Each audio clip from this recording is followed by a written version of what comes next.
Make sure everything is running.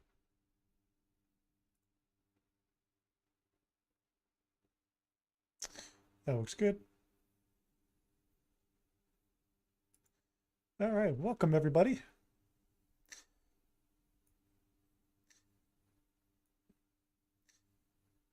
Okay, make sure that's good. Okay. Yep, sounds good. That works. Okay, get chat popped back out. All right, let's get right into some gaming, shall we? Welcome everybody, Speedy here, and we are back online. Bit of a delay for today's stream. Had a few hiccups with my hey Touch, how's it going, man? Had a few delays with my webcam not working for some reason, so I was able to get some of that worked out, and I think it's working. But good to see you in chat. Hey Ols, how you doing? Who's came by quickly? We have to go. No worries, man. It's good to have you in the stream, dude. Hope you have a good one. Welcome, Touch. Good to see you guys in stream, though.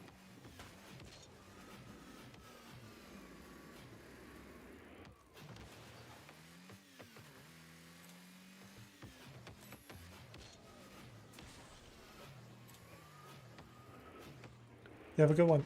No worries. No worries, Ols. You have a good one, man. Thanks for hopping in. Take care, brother.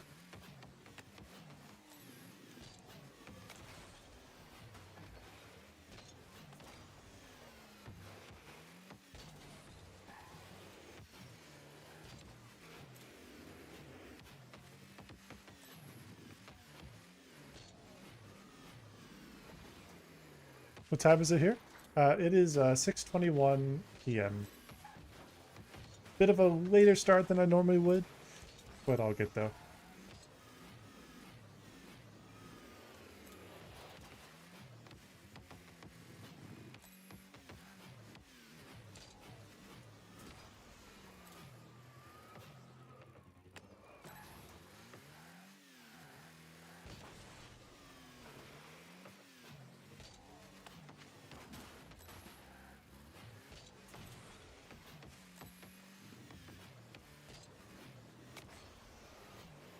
Yeah. Here it's 11 p.m. Ah, nice, nice. Well, thanks for hopping in so late. I know it's pretty late at night for you guys over in Europe.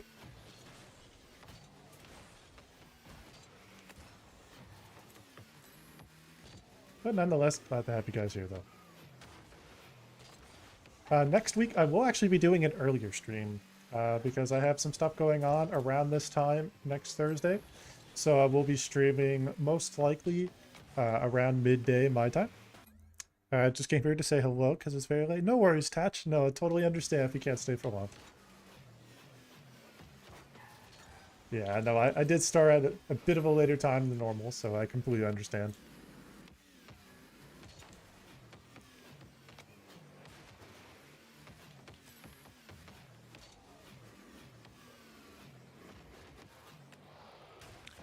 Ryan, you have a good night. All right, man, you have a good one, Tatch. Take care, dude. Thanks for hopping in.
Okay, first things first, let's go into a little bit of custom training. I'm going to do some kickoff practice. Make sure my speed flips feel good.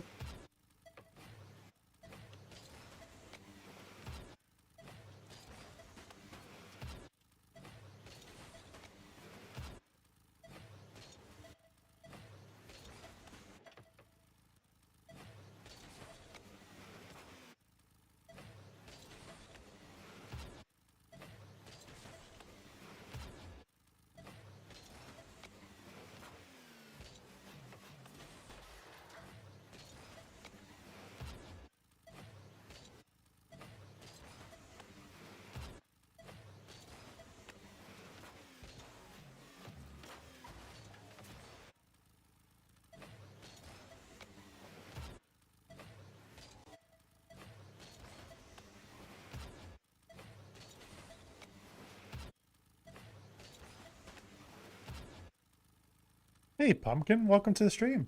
How are you?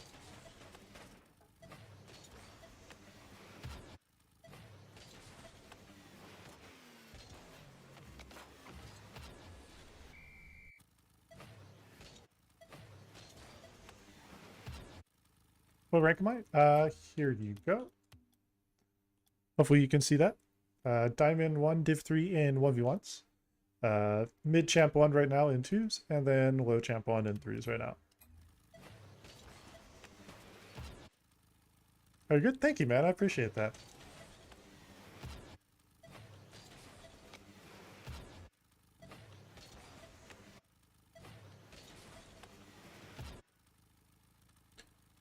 I'm going to go ahead and start up Bacchus mod. Thank you. I appreciate that. That's the secret of getting good in Rocket League. It's a few things. So first, you just have to remember to have fun. Not worry about like a rank or anything like that. Focus on different goals. That's one of the most important things. Is, for example, goals that are attainable. Goals that you know you could work on, that are within like just a little bit above your skill level, but not super far above. Like, for example, like I'm just learning how to do flip resets. Those aren't things that necessarily you should try to do right away. What you could do instead is learn things like power slide cuts. So, for example, like that. Another example would be doing what's called the hot potato drill, where you kind of do this. And you want to basically do what's called bounce dribbling. This is a very, very attainable type of skill to learn, especially early on when you're kind of newer to Rocket League. It's also one that allows you to get a lot of good fundamentals because you could do what's called like a hook shot. You could do really good power shots from that. So like here, you do good power shots. Also learning dribbles in general. So for instance, learning how to control the ball on your car like so. A good flick to learn if you're... Oh, well, I'm good. No, it's alright, man. Everybody's on their own kind of like learning process. Oh, you're on gold. Oh, nice, dude. That's all good. Everybody's at their own different point of like learning. So it's totally okay.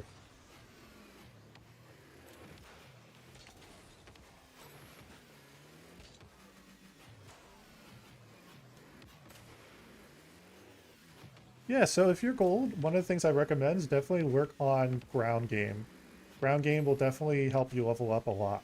Not necessarily just in rank, but in skill level. Also, recoveries are really important. So learning what's called a wave dash. So what you're doing is essentially when you flip forward, there's a period of time where you have momentum, right? But what happens is if you do what's called a wave dash, is you're canceling the flip, going like this. You can wave dash, good. This is a fun one to do. If you can do wave dashes in different directions,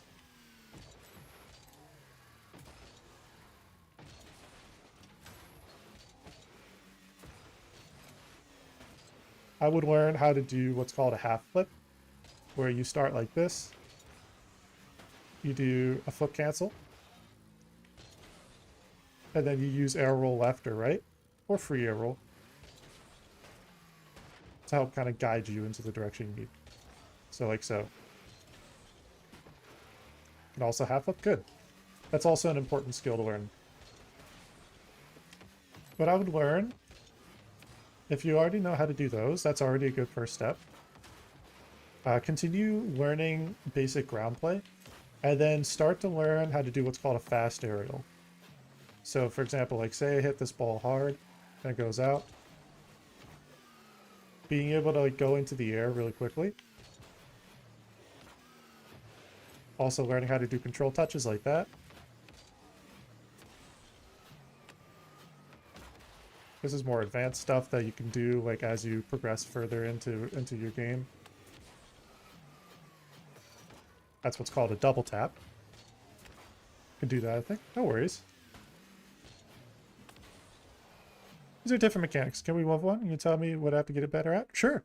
What you want to do is if you see the name on the bottom left hand of the screen, you'll see Speed Demon RL space YT. Send out a friend request on Epic, and we can play a couple games if you want.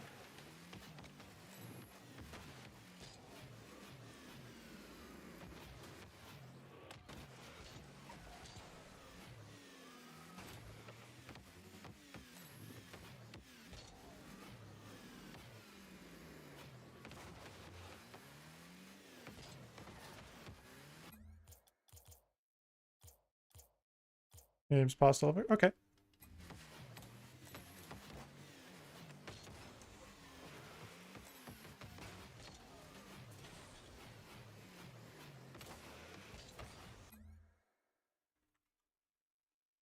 I'll go ahead and send you a friend request.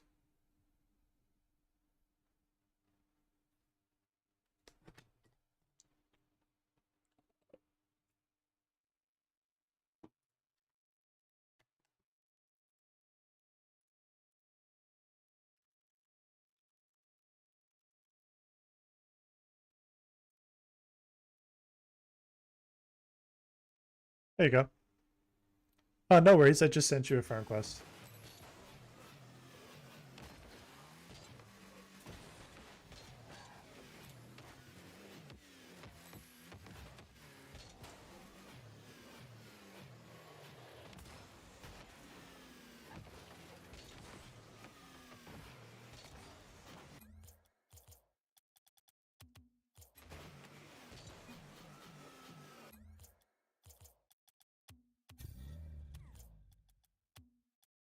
Okay.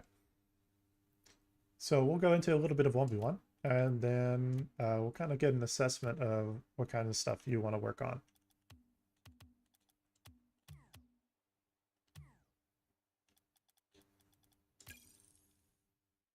Nice car. Thank you, man. I appreciate that.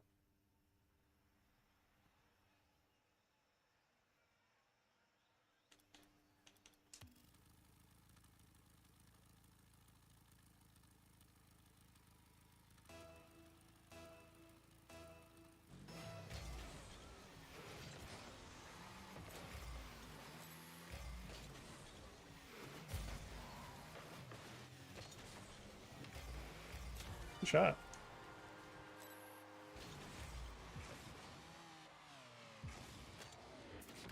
So that's already good. Good awareness. That's already a good first step.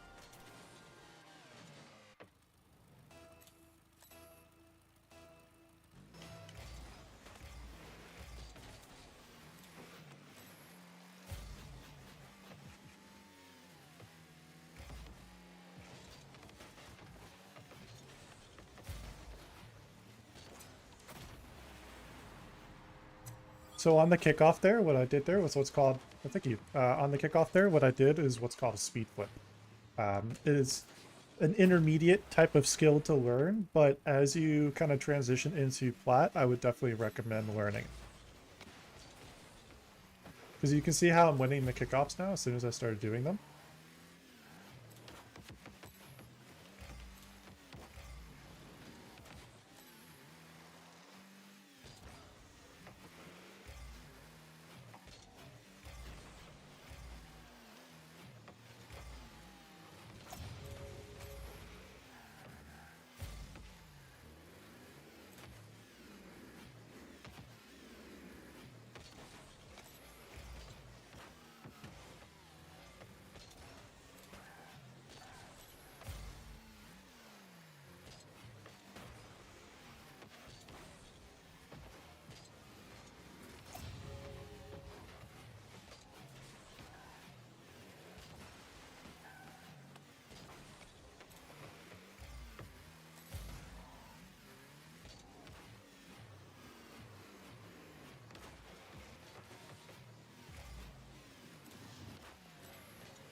You see how like a power slide cut can be really powerful there?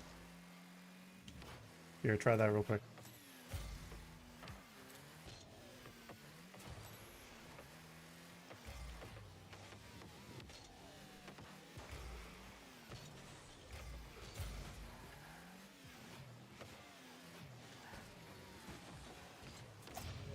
Good try.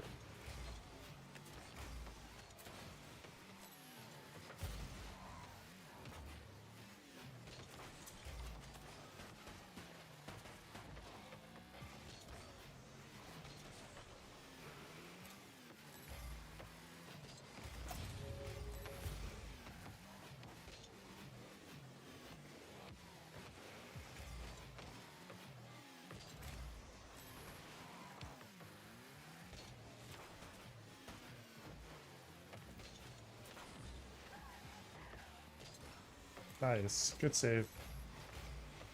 Nice shot.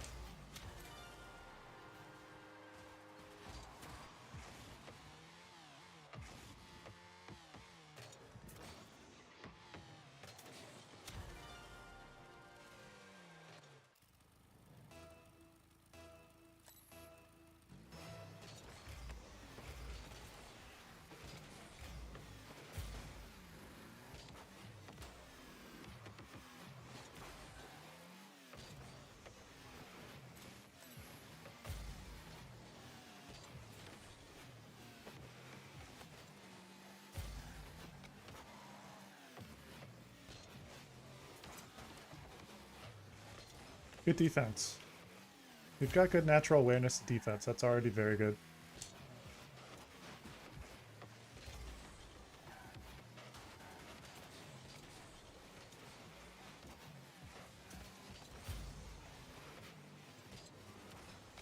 Oops.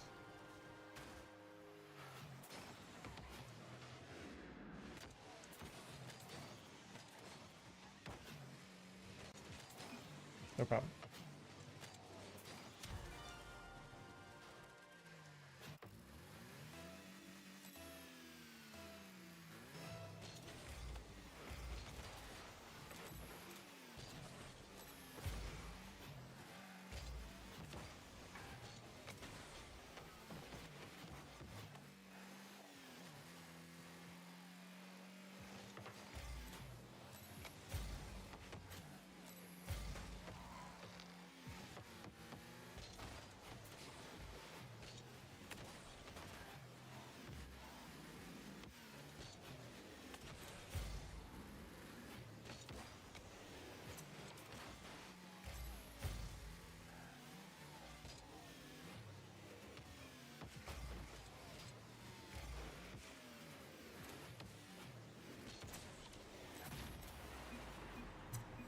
Thank you.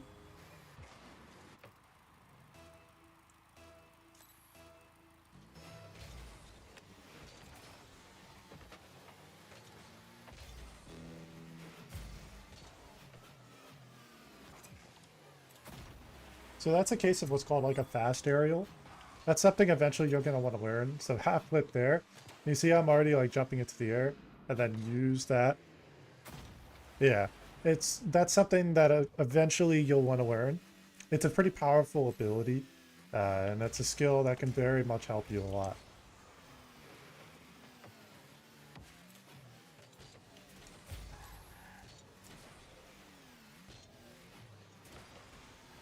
Oh, oops.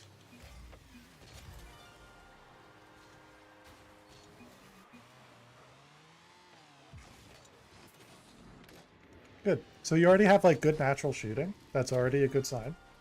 You've got good shooting and awareness. Uh, I would say the next thing you want to do is work on ground play.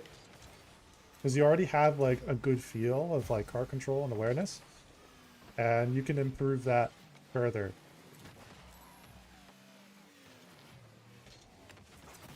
There, try to be patient coming off the wall.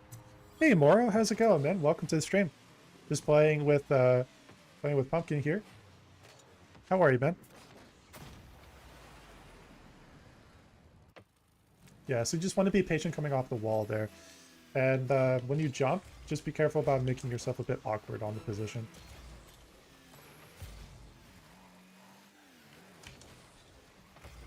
You enjoying? Yeah, after this game.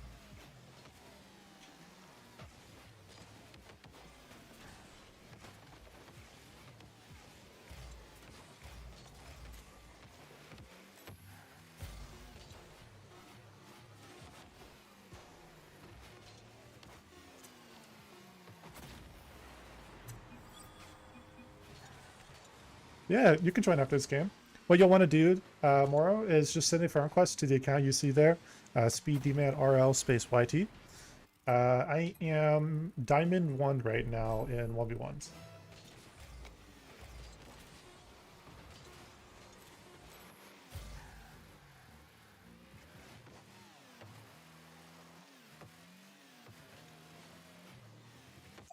Good try. There we go. Well, GG, man. Hopefully you learned a little bit from that game. Moro, if you want to hop in, send a friend request. You'll see on the bottom left right there. Go ahead and send a friend request, and then we can play a game.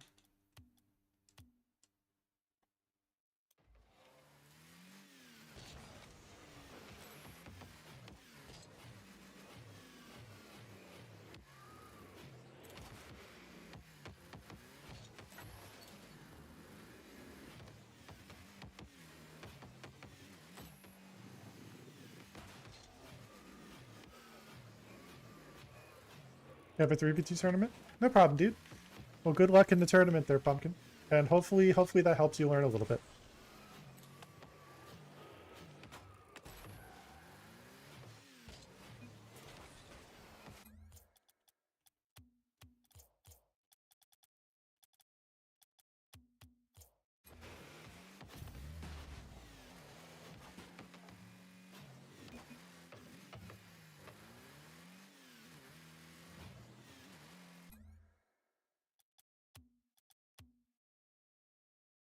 There we go.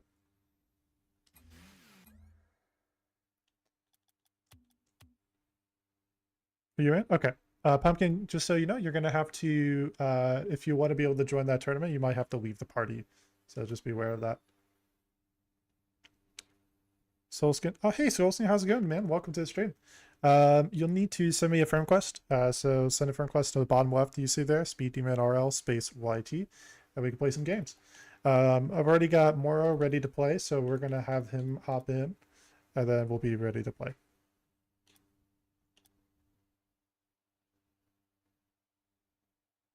Oh, yeah? Okay. So I'll send you an invite after this game.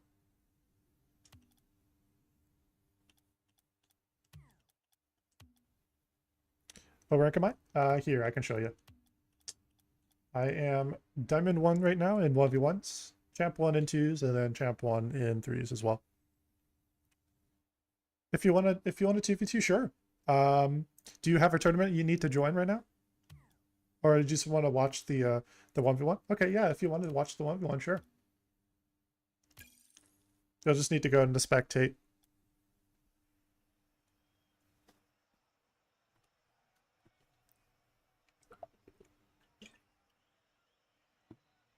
Oh, you're not going to do tournament? Okay, no worries, man. All right, so Soul, I will invite you after this game, and we'll be able to do it.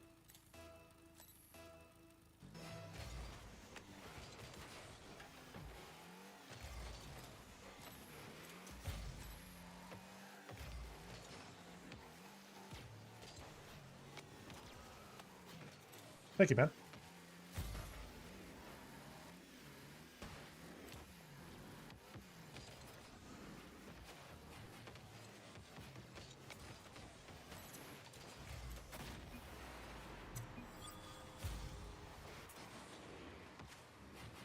So there, you just want to be careful, Warren, about committing there.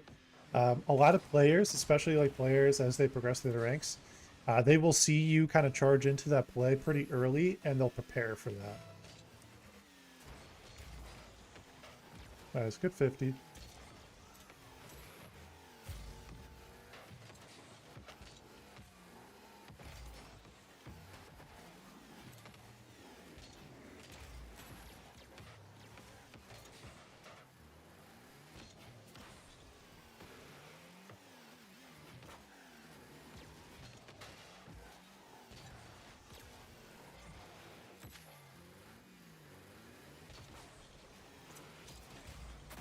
There we go.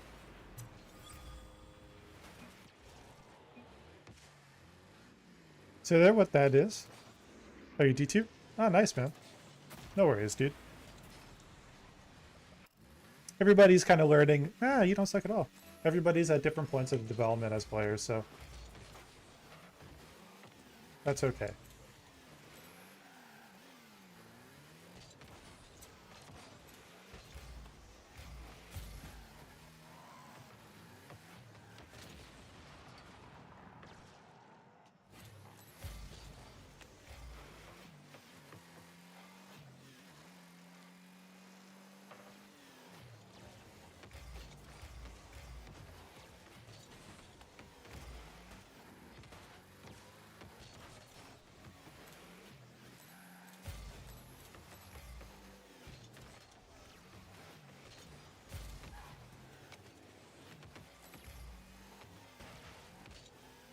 Ooh, good commit there. Well done.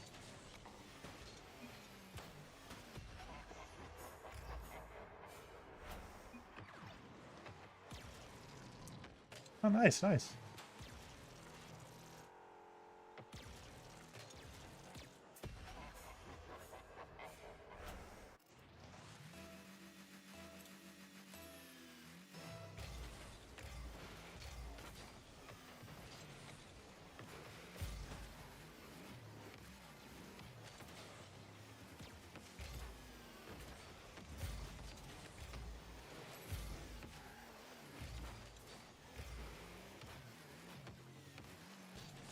Started playing a month ago with your cousin. Oh, that's awesome, man. You're doing well. To be where you are, like that's good, man. Nothing wrong with that. EC1 and D2? Yeah, dude, that's great. That's a great start. It's definitely not bad at all, man.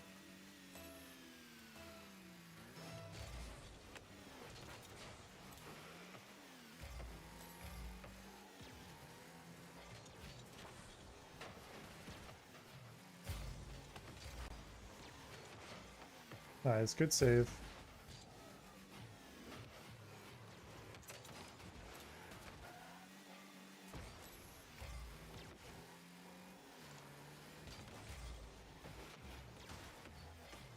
Oh, sorry.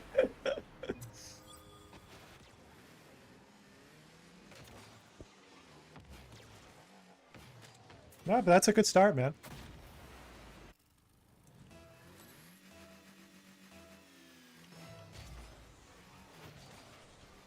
Been playing Control earlier and switched to KBM, so it was difficult at the beginning, but better now.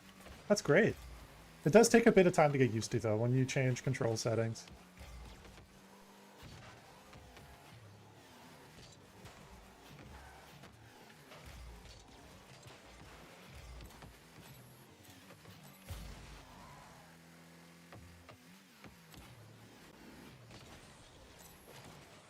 Nice, good save.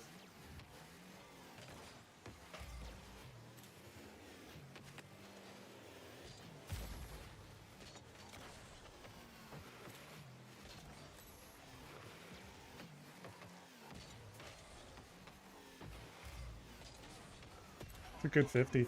Well done.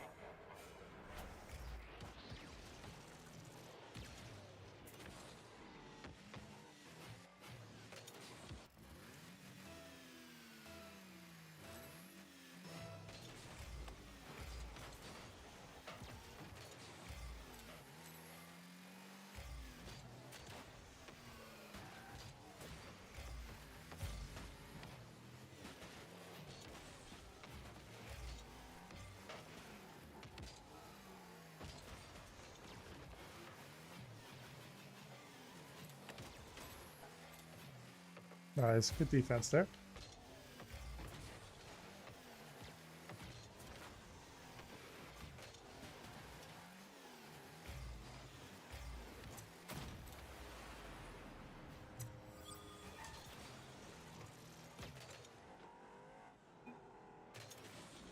Oh, thank you.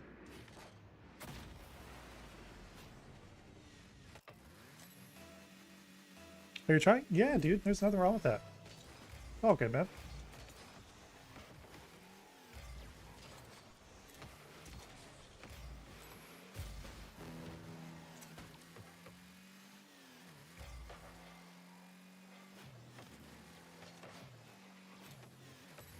Nice. I like the idea. You want to take more time, though.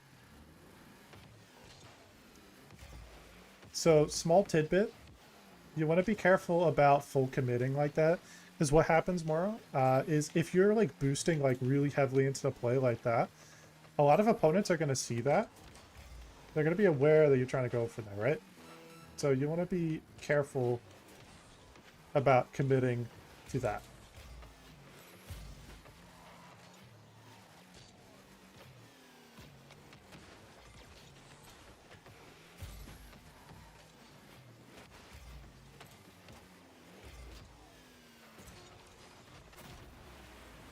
Very Central. Thank you, man. I appreciate that.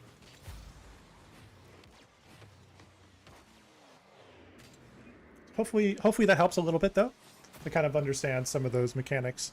There are some things I would just be aware about, like where you are. Be very careful about like full committing, or like another way to put it is what's called full diving, where you're kind of like boosting really heavily into the play.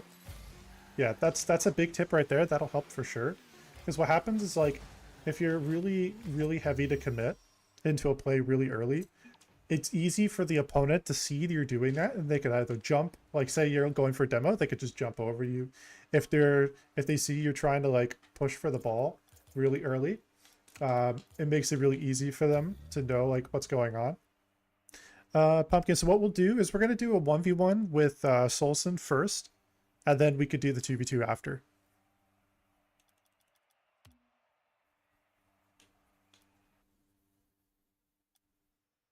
So let's make sure we get everybody set up. So what we'll do is Pumpkin and Woro. A little bit. I didn't want to be like too sweaty. I was trying a bit more. I was trying a bit more with Moro just to make sure I was getting practice with my speed flips. But otherwise it should be good. So Soul, go ahead, and once you're able to join, let me know.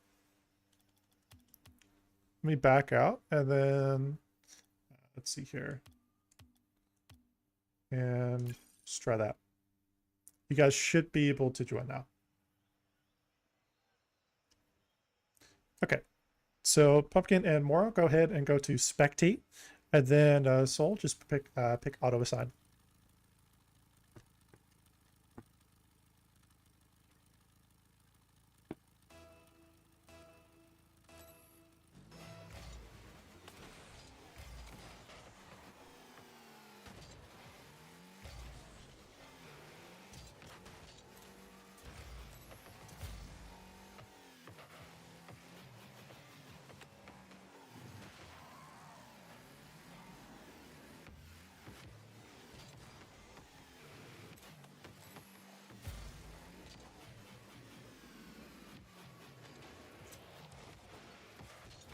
That was a good try on the defense there. So you have the right idea about challenging, but you don't want to be that far back for that long, because you see how like I can control how quickly if I wanted to push up further or if I can like bring it down. What happens is like when you're playing against players that are doing that, Ice Fake, thank you.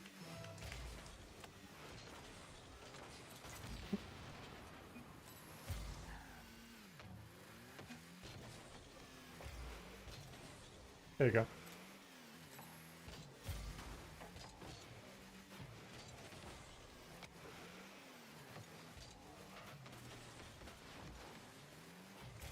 Control that a little bit.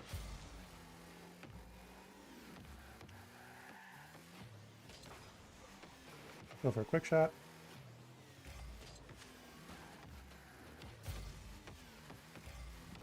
Here, go ahead, try. That's a good fake. That's a good fake. You got me there. Nice. Very good fake.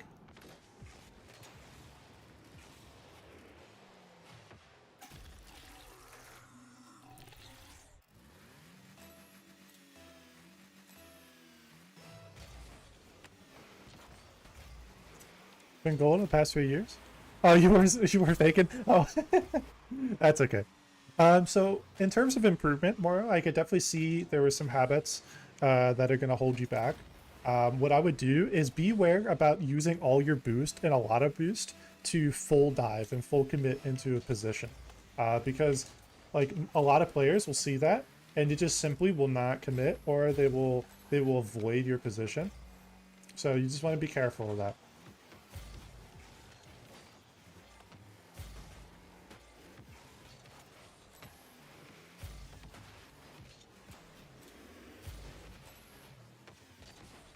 Oops.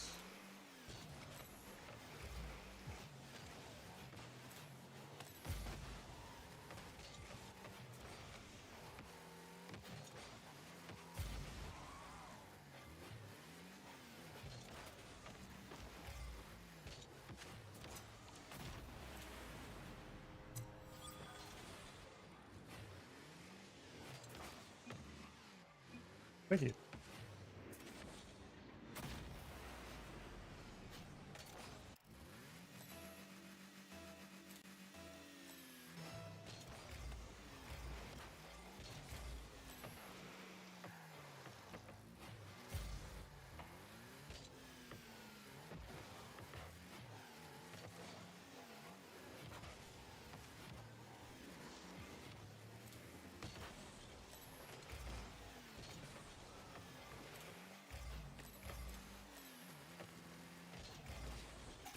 Nice shot.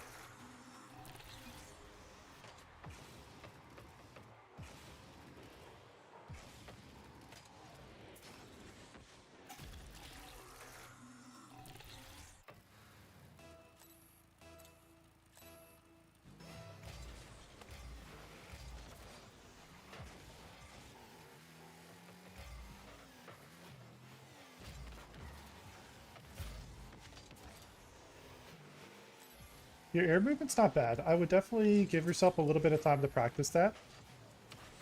Everybody kind of needs practice there. That is something I would definitely recommend for sure. So like to improve that, there are some good training packs available. Also, I would look up on YouTube fast aerial tutorials and try to learn how to do effective fast aerials. That'll definitely help you a lot.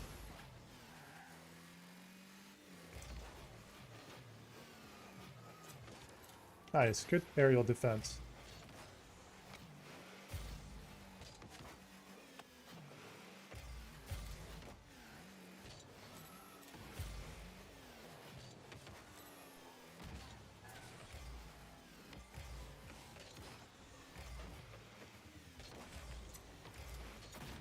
So there, what you have to be careful about there, Solson, is you want to be careful about full committing.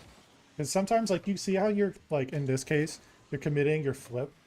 Try not to necessarily flip. Normally good in defense. Yeah, that's a good skill to be working on, to be improving on.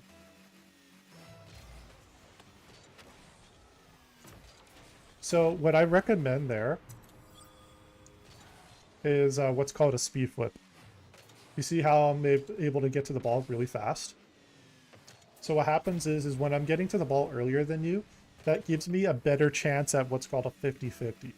And instead of being like a 50-50 where it's like 50% of the time, or at least 50% of like the position is good for you and the other 50% is good for me, it becomes a bit more favorable in my half, meaning like it's more like 70-30 or even higher.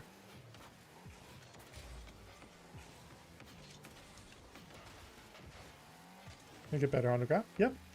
Ground play is always a good recommendation. Nice, good save.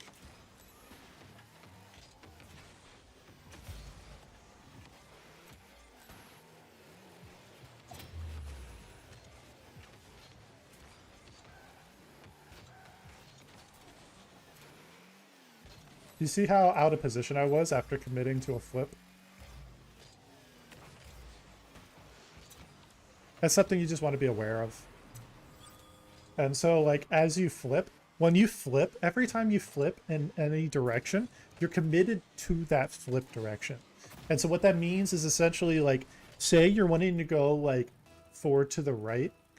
If you flip forward to the right, once you do that, you can't undo that flip for a little moment of time.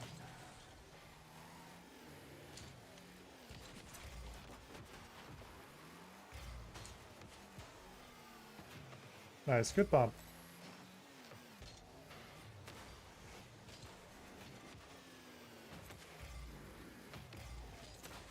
Good defense. Sure, I can teach you a little bit.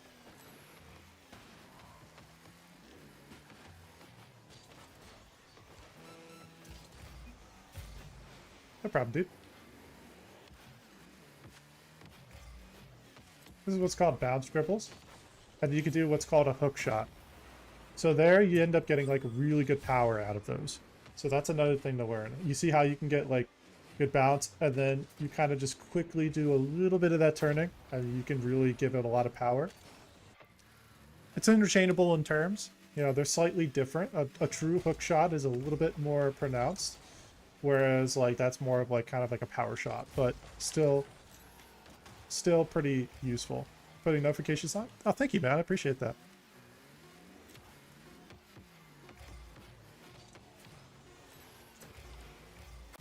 That's another skill to learn, is doing what's called a flick. So this is a flick.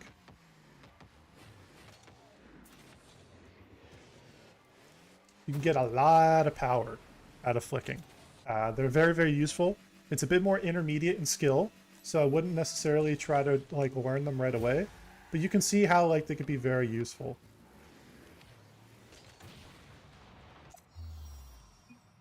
But you'll grow big one day. Thank you, man. I appreciate the kind words. Good game.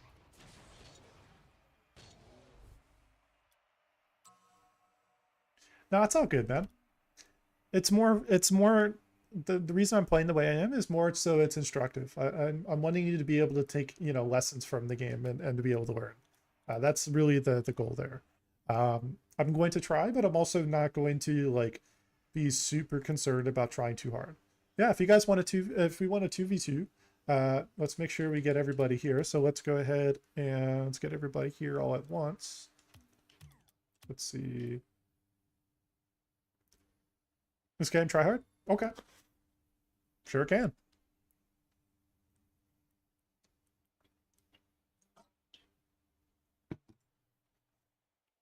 Speed best, play the best you can. You got it. All right, if you guys are ready, let's get right into it. Okay, so let's see. Moro, you will be with me on blue team. And then Pumpkin and Soul, you guys will be in orange team.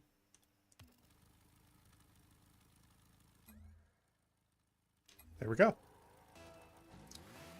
So first things first, in kickoffs, it's always a good idea to try to do what's called cheating up on the play. You see how I can have like immediate offensive pressure on the play? Rotating through.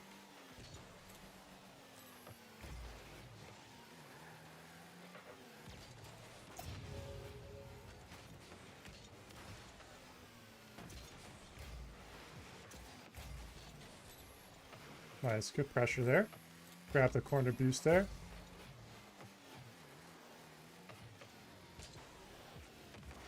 No problem, Warren.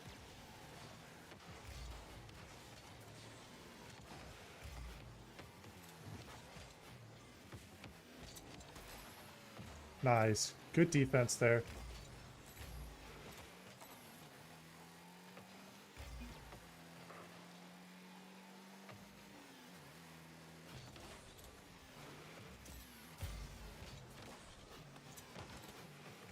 Grab the quarter boost. Grab some pads.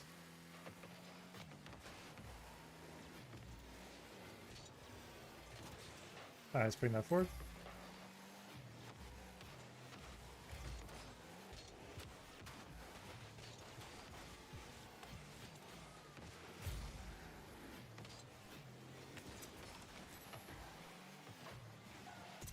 Nice shot. Nicely done.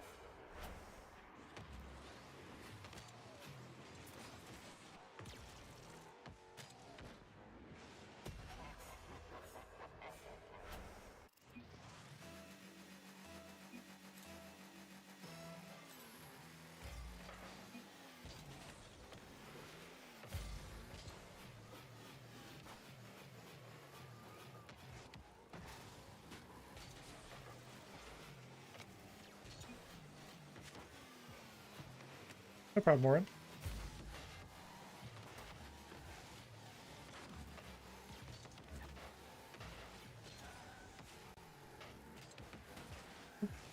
Sorry about that.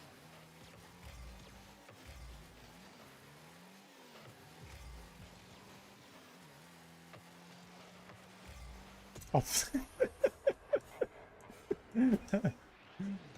No problem, dude. It's all good.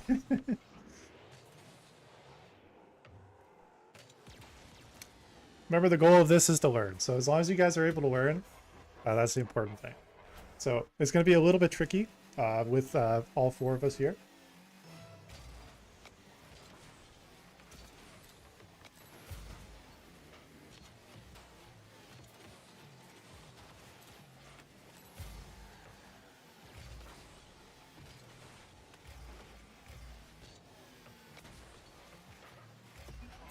Nice shot. So there, sometimes like a fake can be really powerful. You see, like I kind of jumped for it. So that's an example of like faking there.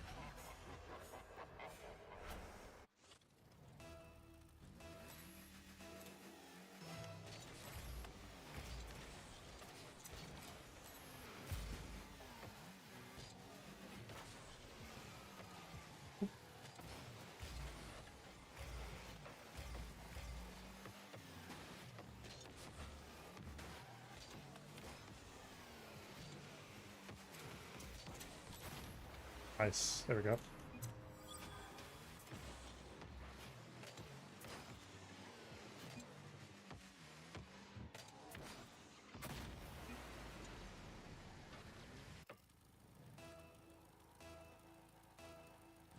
So Dono, just so you know, just beware. Just kind of keep it nice. Remember, everybody's at different skill levels. So just remember that not everybody's at the same skill level. So awareness or things like that may not be the same per player. So just kind of try to be aware of that. Let's go try on the shot.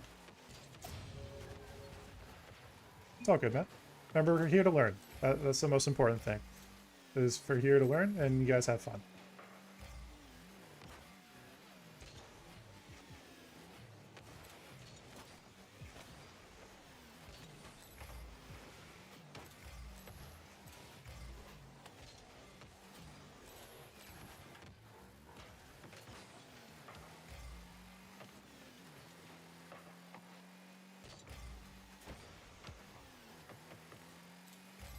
Grab some pads.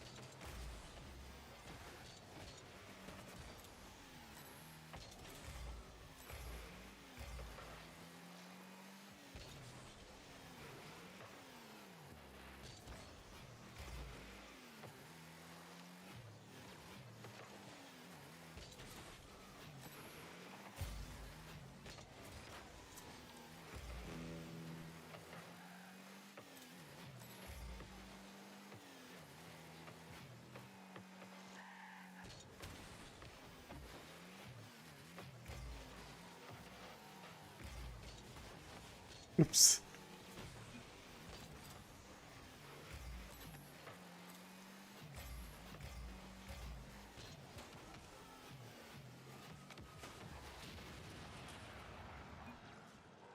No problem.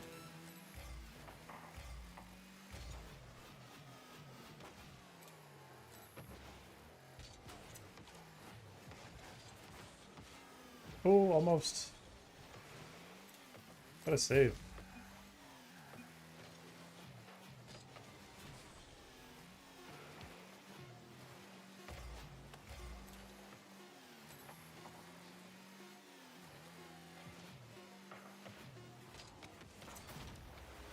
Nice pass.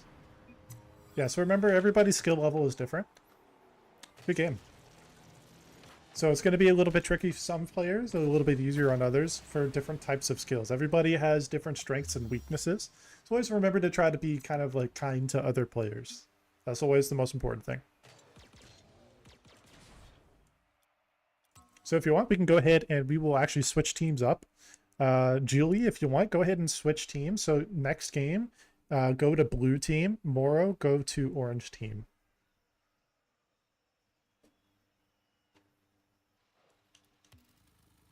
There we go. And then you guys will go to orange.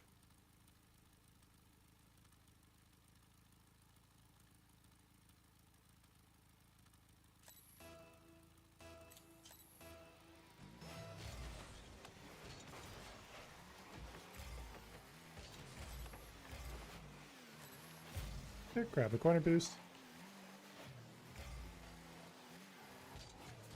Oops. Nice, good defense.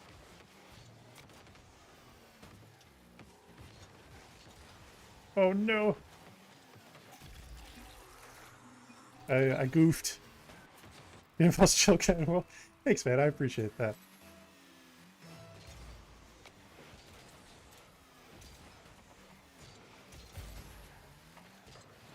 Ooh, almost. No problem, man. That's all good.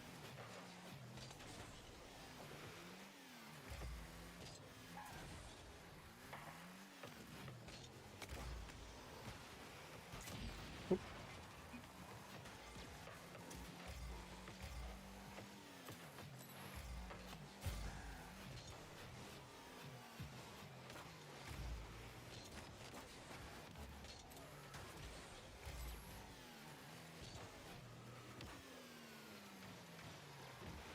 Almost get there. Ah, good try.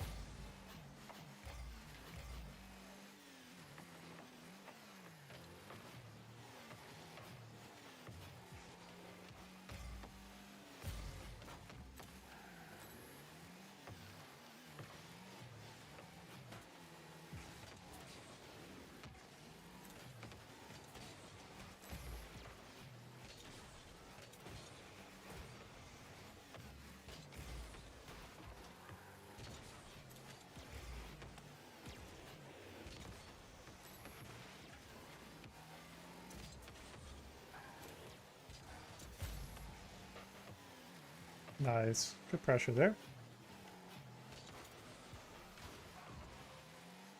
Almost.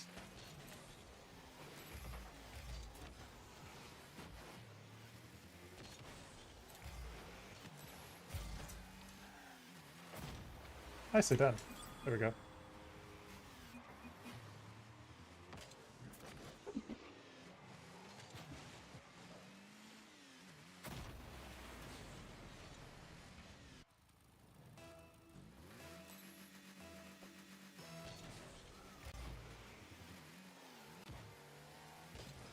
Oh, there's nothing to apologize for, man. That's all good. Remember, everybody's at different skill levels. Lauren, what rank you are? I think they said they may have been diamond.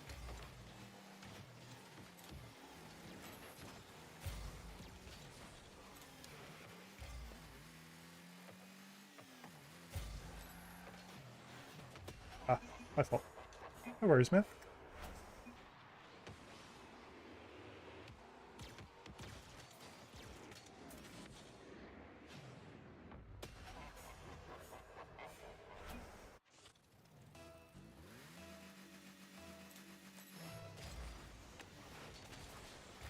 Ah, no worries, man.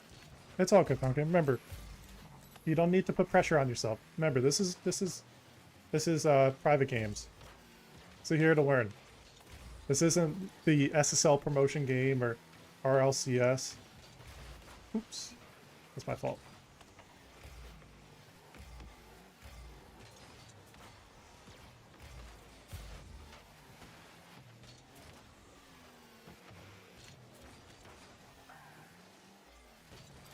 So I notice a good bit of time you're also on 0 boost. Oh, close. So after this game, I'm also going to show you guys a little bit of something that'll help you learn a bit. And that'll be kind of being aware of where boosts are.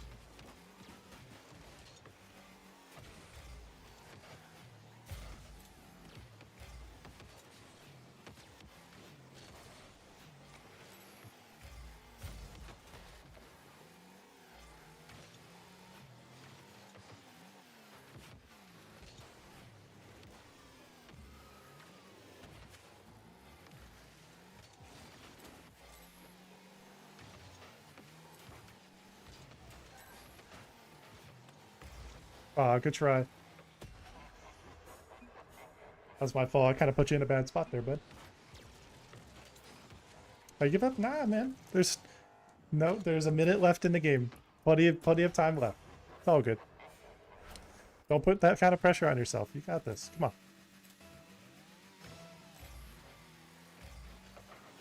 Nice. That's a great kickoff.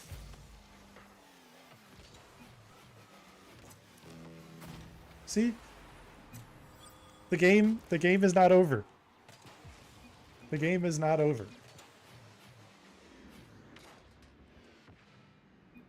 There's still a minute, exactly 60 seconds left of game left. Plenty of opportunity to come back. So here, you want to cheat up a little bit. Nice.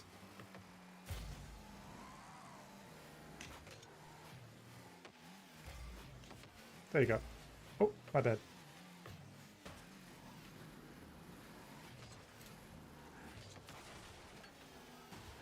I goofed a little bit.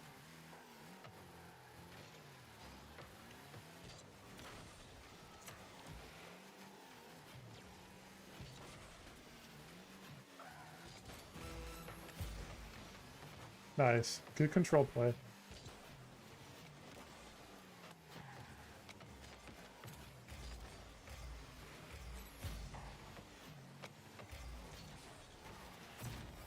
Great pass.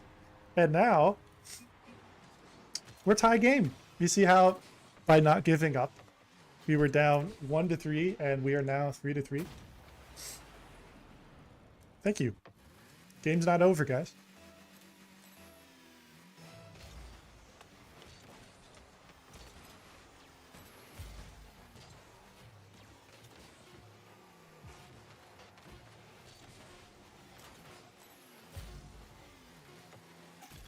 Game's still not over. Good shot. So a little bit of advice there. So Pumpkin, you want to be careful about being that far up. So in 2v2 and 3v3, no, that's not a speed flip thing. That's more of a position thing. So what that is there is you want to be aware. Wait, hold up.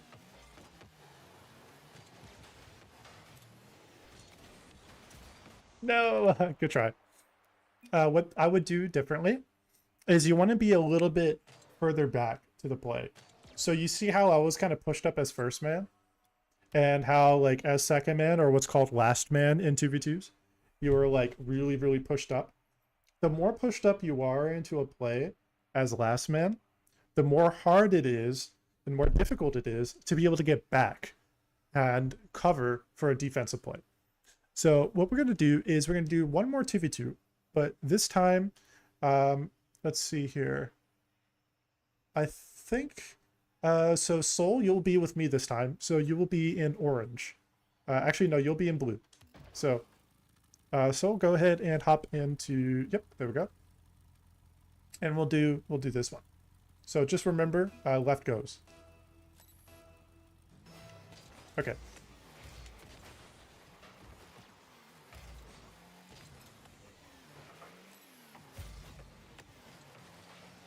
Nice.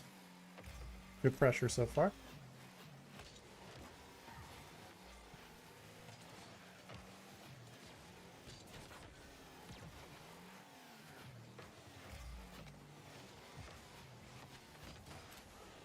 It's a good try.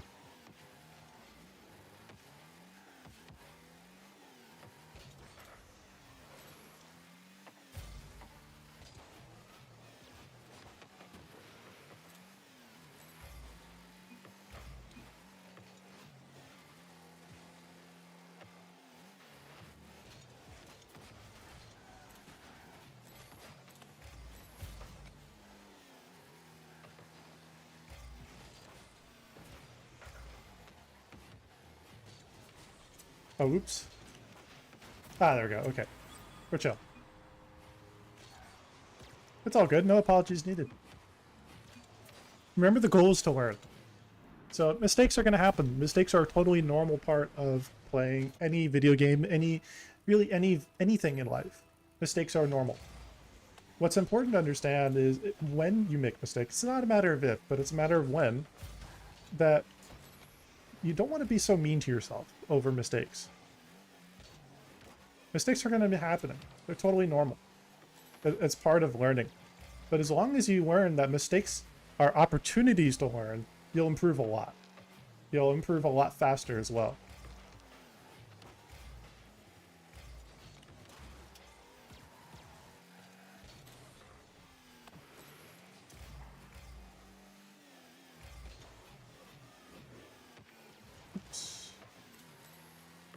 Hey, nice shot.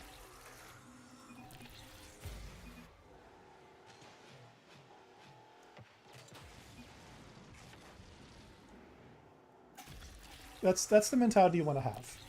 Is learn that mistakes are going to happen, and that's part of being able to improve.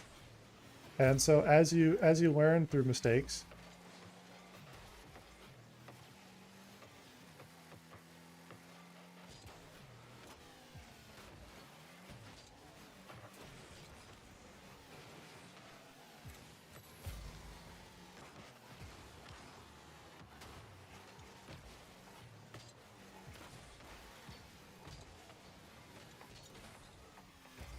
and as you find that mistakes because they happen, ooh, also beware. So for example, you see how I made a mistake as last man? That I made it a little awkward there? That's something I have to be careful about because I'm pushing a little too far into the play. So like here, recognizing I don't have a good play to work with.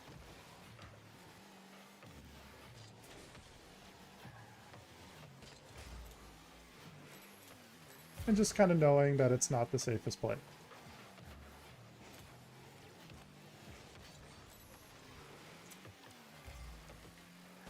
Nice, good save.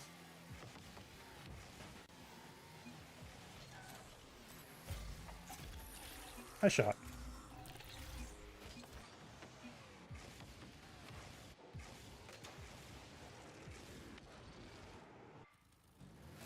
So there, typically a ball will be safe in the corner, but when somebody has control of the play, what you want to be careful about is recognizing if I'm about to, like, for example, as an attacker. Ooh, that's a great shot attempt though. No problem.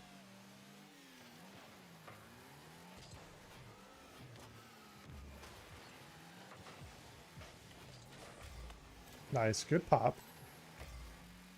And you see, like, one of the things you'll find when you're learning is being aware that sometimes, like, positioning mistakes are going to happen. It's normal. That's a great shot, Julie. Nice. Well done.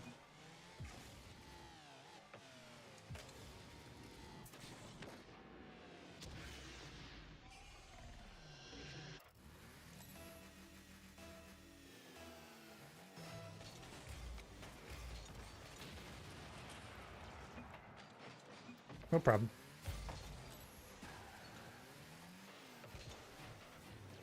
Oh.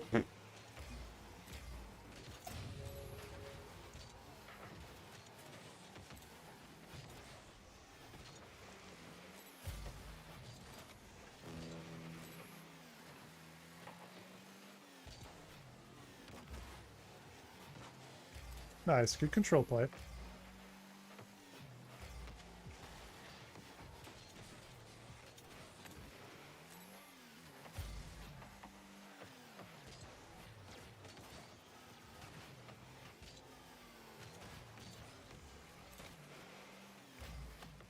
You see how if and when I miss and make a mistake, I immediately join the play and I leave the play. Like, I rotate in and out of the play. That's a key skill to learn, is recognizing, like, oh, I made my play, knowing that the play's over, and immediately leaving.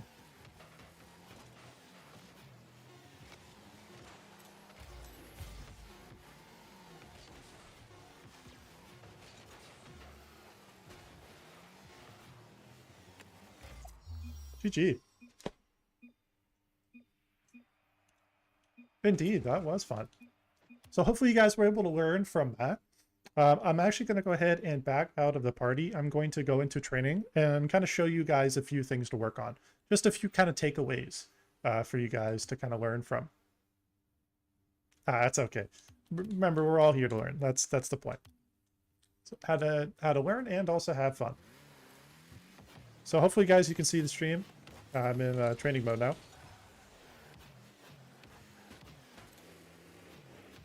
So what you want to do is yeah, the fast aerial, before I teach you a little bit about boost management, a fast aerial, for example, there's a couple components of it.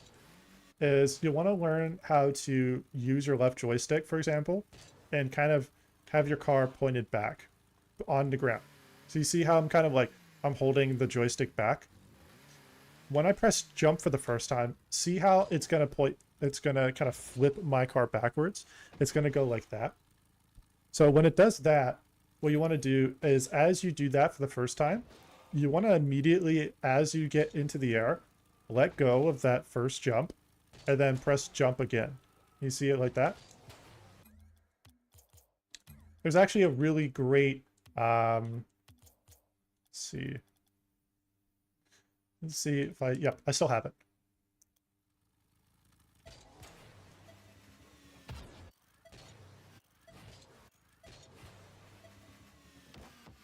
So that's what's a fast aerial. In order to find the pack, it is right here. So I'm going to go ahead and actually, I will link it for you guys. So download code is right here. I'm going to pull up the stream for you guys. And there you go. That way you guys have that available to you.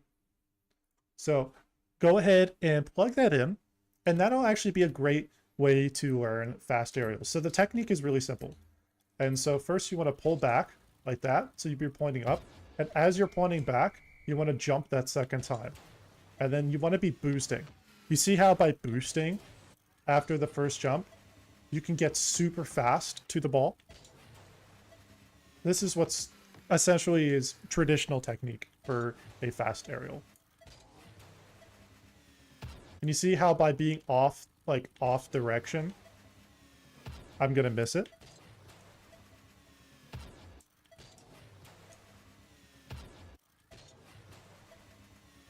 And there's a cadence to it.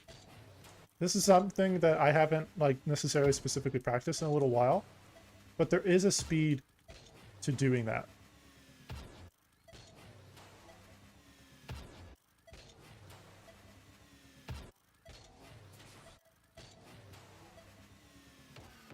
There you go. So that's a fast aerial right there. In essence, by doing the fast aerial, so you can do this first in free play if you want to get used to it, and going like that, and just going up to the wall there, to the ceiling, and going back now. Getting used to it, like that. You can also learn how to do recoveries off the ceiling. So when you jump off a ceiling, you will have a flip. So for example, how do I get the pack? So if you, Mara, so if you see in the chat there just above you, you want to copy that code.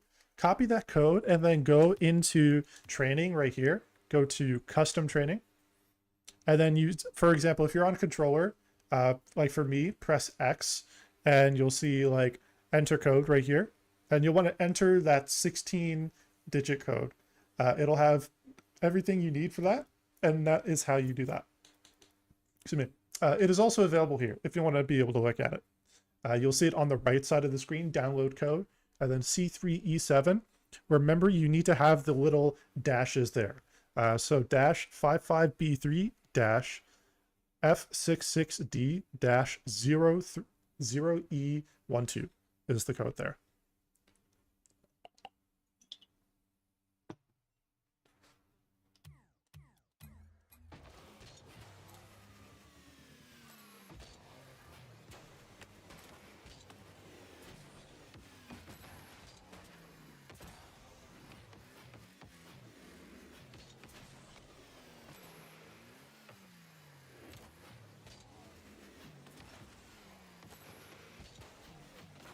Was that, were you able to do that?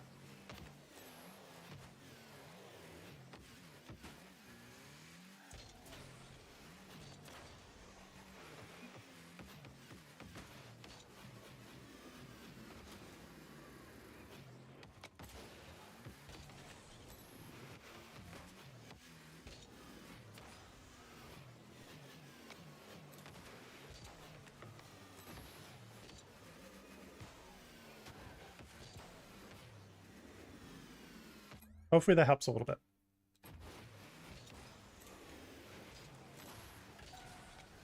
Yeah, so if you guys have more questions, feel free to ask. Hopefully that helps a little bit with you guys kind of learning. Some other techniques that I would focus on is, besides the fast aerial, is what I would do is go ahead and set your boost options to standard right here. And you'll see that now you have like a normal amount of boost. Something I want you guys to pay attention to is you see how there's lots of those little pads all throughout the field. Ice Spice? I don't know what that is. What is that? Let's try to keep it appropriate though. So in terms of like the boost management part of Rocket League, that's something that I want you guys to also learn. It's actually fairly simple. It's really not hard to learn, and it'll help you a lot. So you see that these, I'm trying to point my camera down so you can see. So you can see, oh, you're in it? Awesome. You see that these little pads right here, each of these pads provides you 12 boost per pad. And I'm going to be drawing a line with my car here, and I want you to try to kind of follow that. This one's almost like a football, like an American football shape, or like a giant eye. You know, it's kind of shaped like this. So it's kind of like so. You just keep going this way. Turn sharp. And this is also a great way for you to practice your power slides, because as you go here, quick power slide. Grab that boost, grab that boost. Power slide. You see how I can get like a really sharp turn? This is a good way to learn. Also, there's different pad, like little like groups of pads. In this little spot right here, you see how there's 3 pads right here? Like 1 pad, 2 pad, 3 pad, and if you go all the way, there's 4 pads. That actually applies to multiple spots. So it's not just there. It's over here in this direction. 1 pad, 2 pad, 3 pad, and a 4th pad. 1 pad, 2 pad, 3 pad, and a 4th pad. And you see how all these pads, there's lots of these little lines that are available to you. That is going to be essential for you to be able to improve from.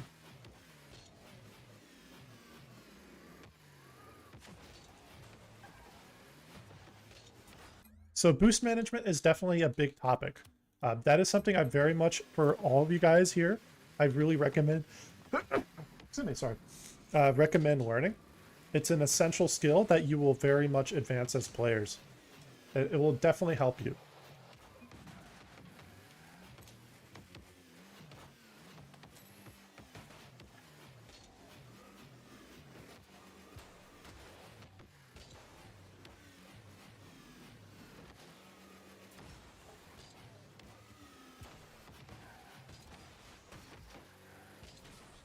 So hopefully that helps you guys a little bit.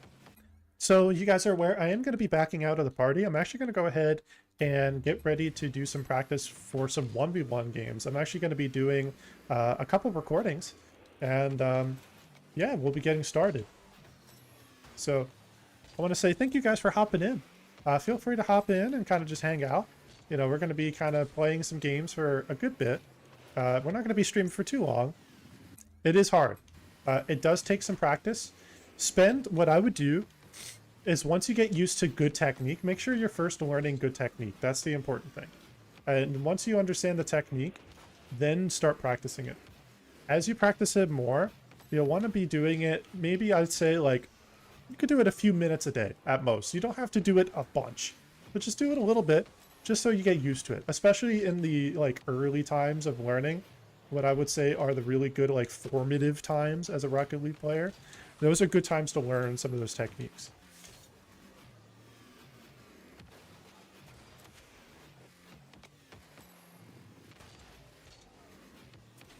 So they'll definitely help you there for sure.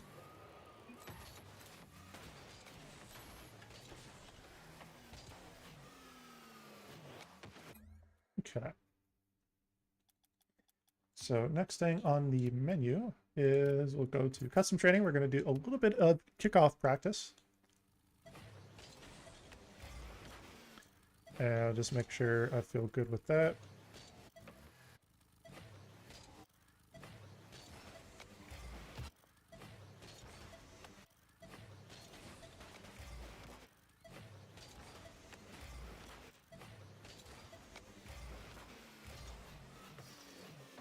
Nice.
you play Fortnite? Currently I don't.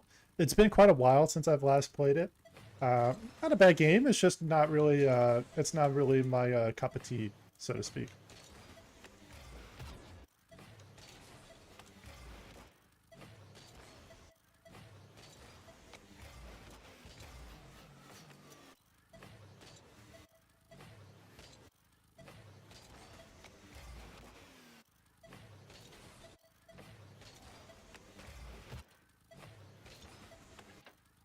It is fun though.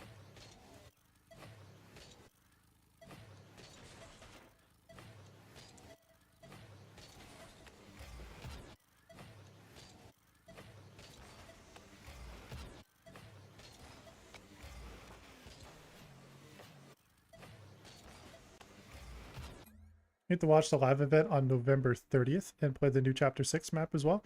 Awesome. Yeah, I might give that a try. Okay. So we're actually going to go ahead and do a recording. Actually, might do 2 recordings depending on how it looks. Let's see here. We got everything going and recording is going. That's perfect. All right.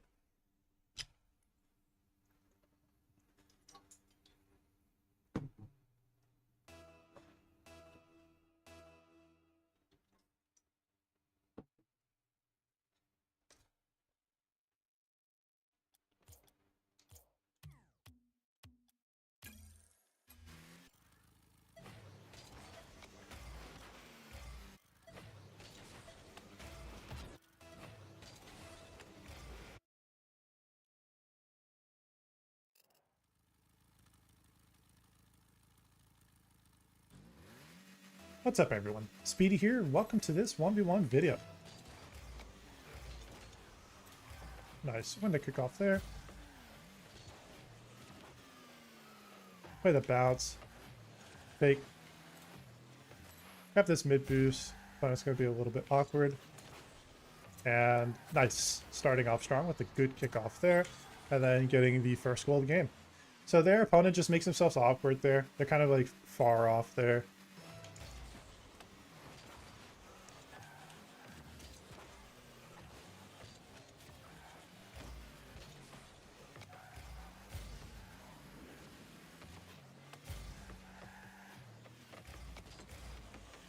Oh, actually I missed there. That's unfortunate.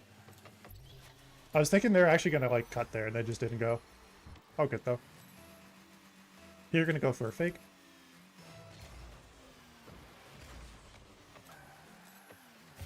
Okay. Did he read the fake or did he just go for something different? No, he just went for a different flip.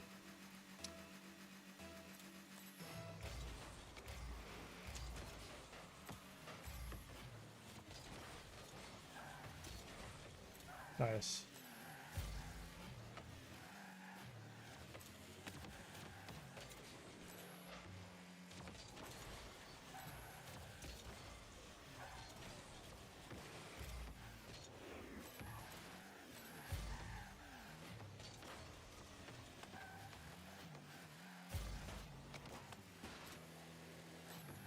Bring the ball forward.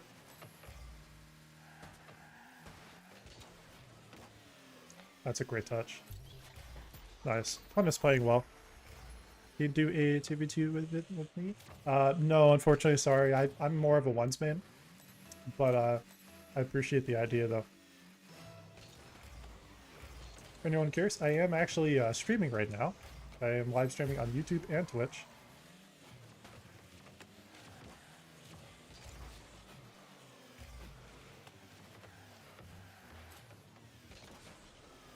And we get a freebie back. Okay. I got to be a bit more aggressive this game. So let's go ahead and make that adjustment. And let's get after it. We got a game to win.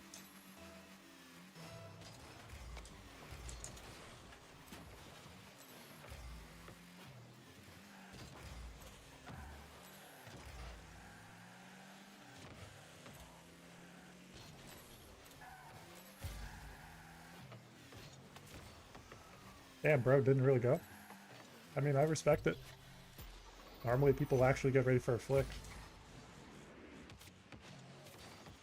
Smart. Thanks, man. I appreciate that.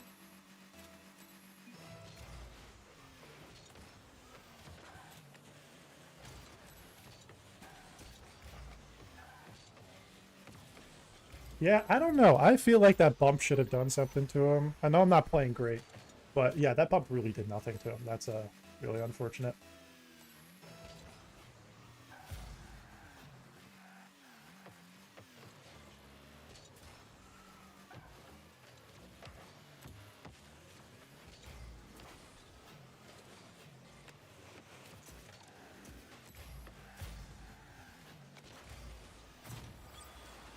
If I'm not going to play well with my challenges, I need to make up for different areas. So you see how kind of like an earlier theme we were talking about in the stream is like when you make mistakes, you just have to learn to adapt. Sometimes that's what I mean. So making adjustments. So here, for different kickoff types, just seeing how the opponent reacts, all right?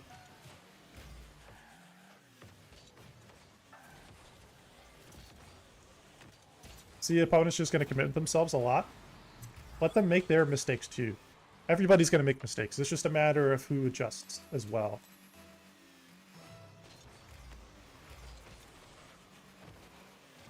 Fake there.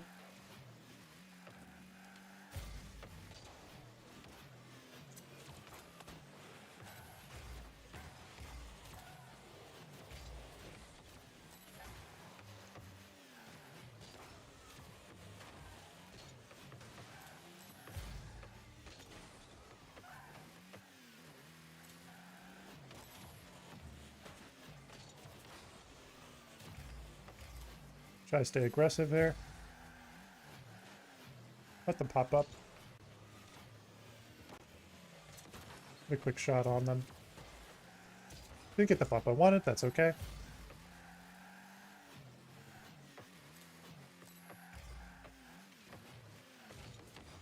He's going to keep trying to go for the slow plays because he knows I'm going to commit. So that time, just don't commit. Not sure how that's a bump, but okay.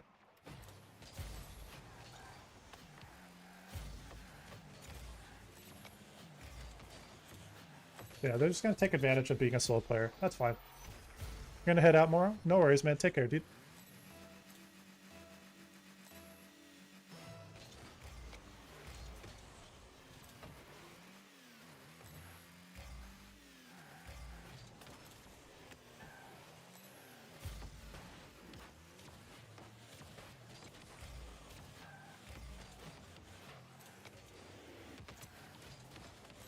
Nice. Once again, take advantage of their mistakes. You're going to make mistakes, they're going to make mistakes. So just stay on the gas there and don't give up.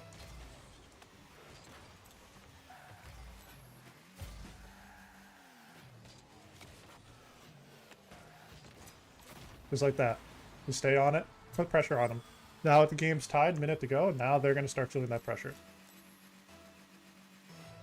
Go for a front flip.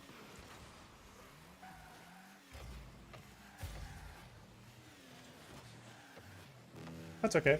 I get possession again.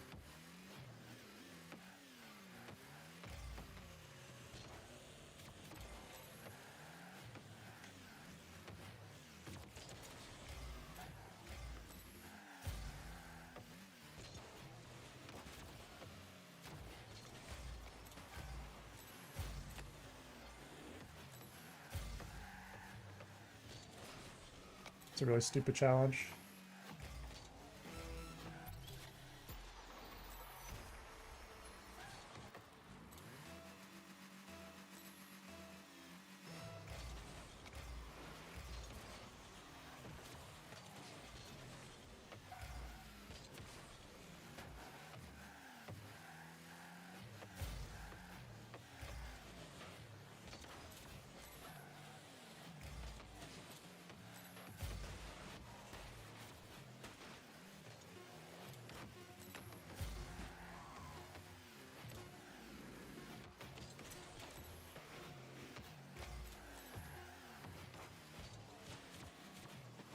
And fake him out.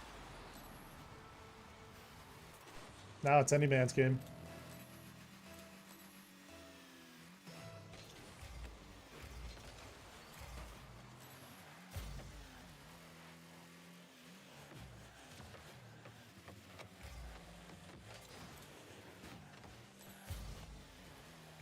Rotate to a better position. Opponent's going for a very obvious bump.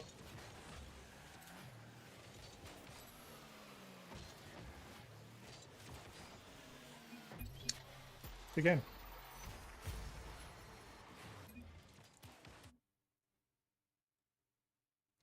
Great thing about recording is if I just have a bad game, I don't have to necessarily use that. So we will actually restart the recording, not to waste space, and then restart for something new.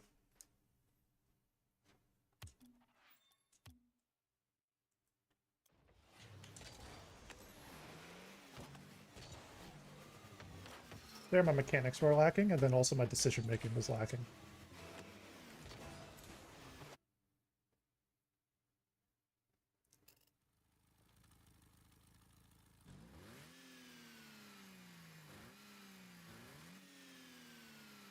What's up, everyone? Speedy here, and welcome to this 1v1 video. Here's the kickoff. Grab these pads.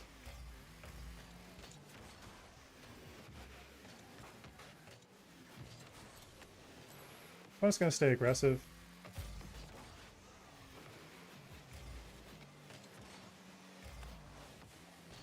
And then I just played dumb there. Could have done that challenge a lot better than that. Alright, let's make the adjustment. Let's avoid side flipping. Side flipping is not something I need to be doing in this rank.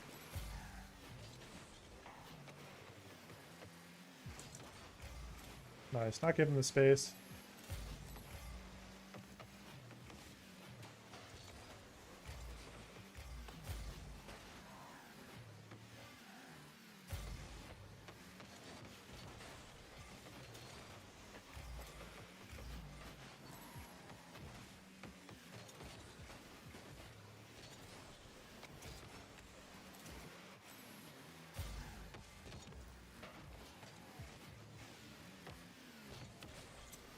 That's going to be hard for him to save. Yep. And we get a freebie. Because they're kind of making himself awkward there. There, recognize that it's not a really good idea to be overcommitted to the corner. Let's try the delay.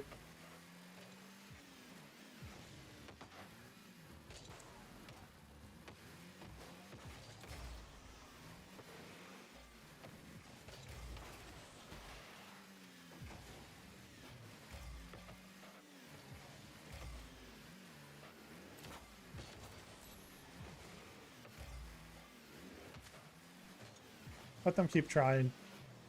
There we go. Not a really threatening play.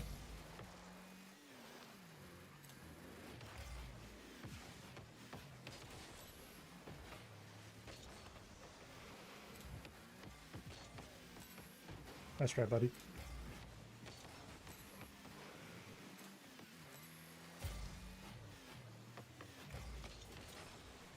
Not give the space.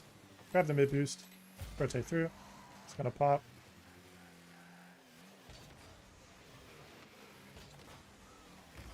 It's weak touch. And get a freebie because he's trying too hard. Just simple plays.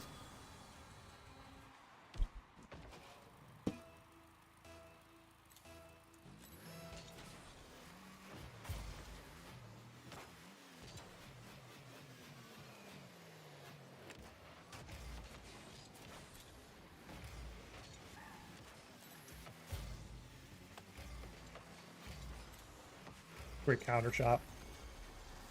Put myself too committed to a position. And of course they're going to take advantage.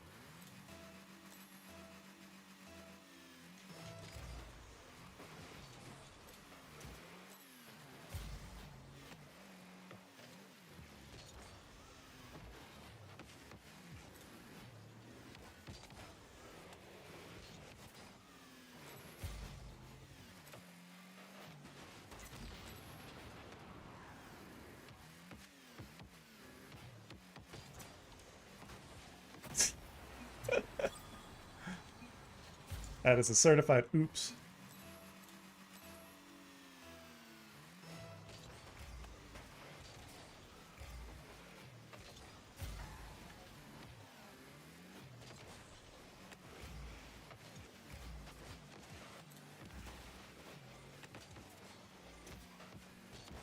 Somehow he doesn't get bumped at all there. I want to watch that back. That, okay, that's impressive. That did nothing to him. Wow. Not sure what they were going for there.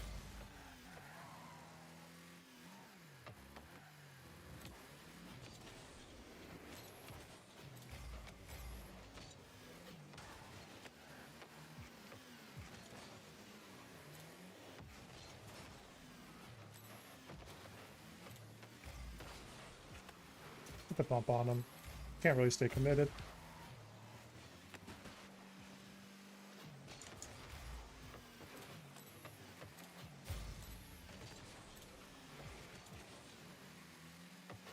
Target the bump.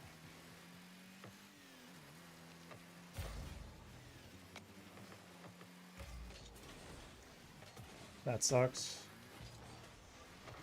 Yeah, that really sucks. I knew it was going to bounce up, but it bounced up a little awkwardly there. Yeah, that's dumb. Could put that better.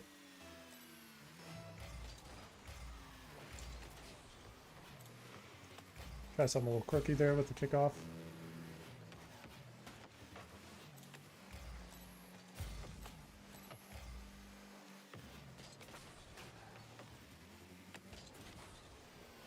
I go for a quick shot.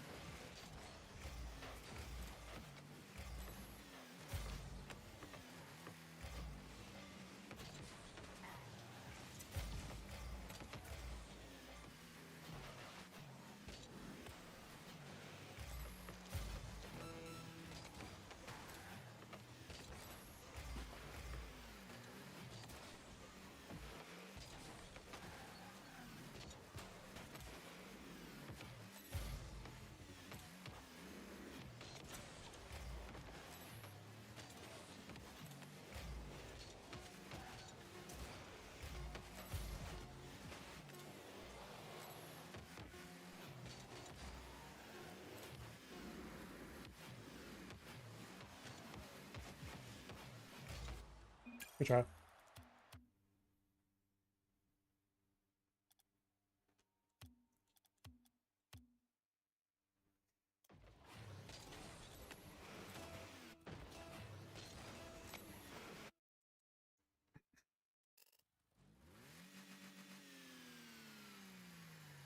Here we are in game number 2.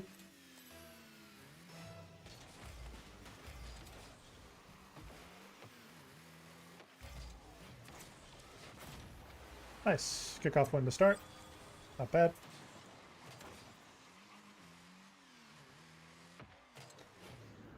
Good idea there, just rotating, grabbing that extra pad there just in case I need a little bit of boost to rotate through or back. Grab this. Opponent's going to make a quick cut here.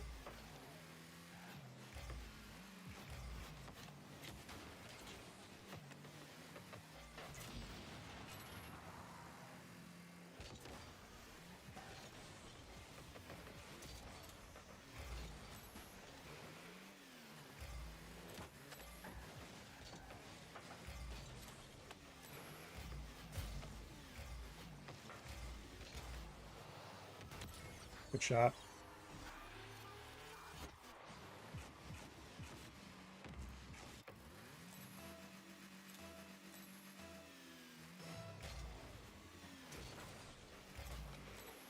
I would have loved to hit the A button there a second time. It's annoying. Let's try again.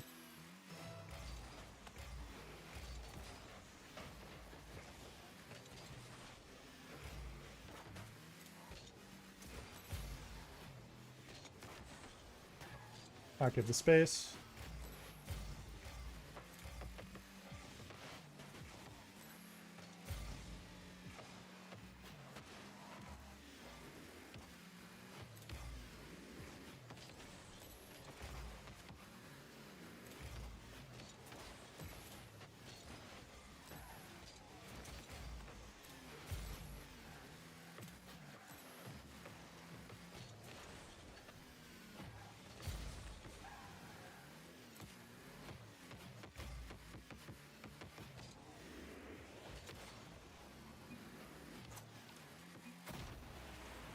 Not what I wanted, honestly. It's really not at all what I wanted, but that works.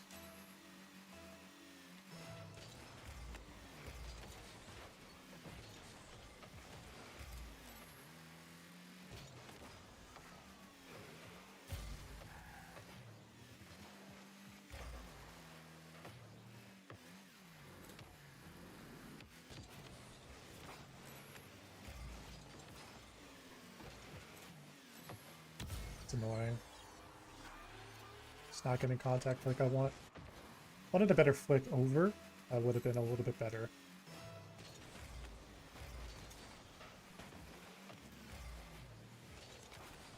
Let's try.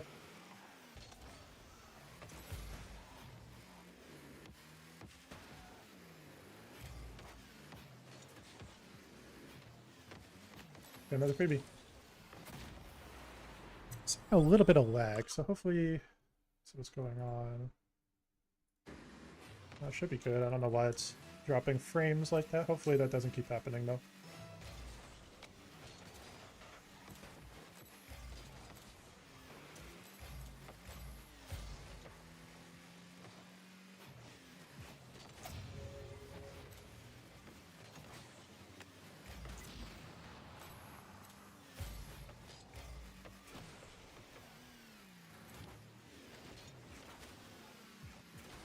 That's a pretty brain dead challenge, but okay.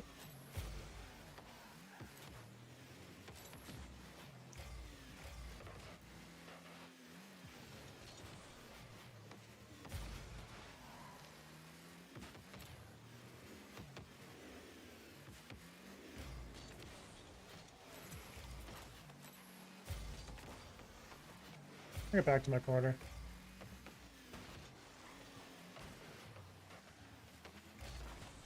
I get a freebie because he's overcommitting. He's trying too hard. I could tell immediately that he's changed his playstyle. He's gotten a lot more aggressive, and he's just putting himself in bad positions. So when that happens, just take advantage of that. Also, remember how to half flip. It's a pretty good skill.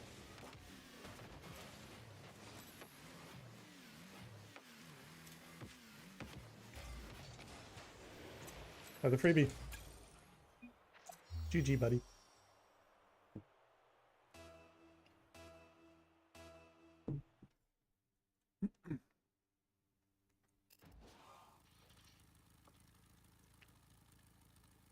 Here we are in game number 3. Let's get after it.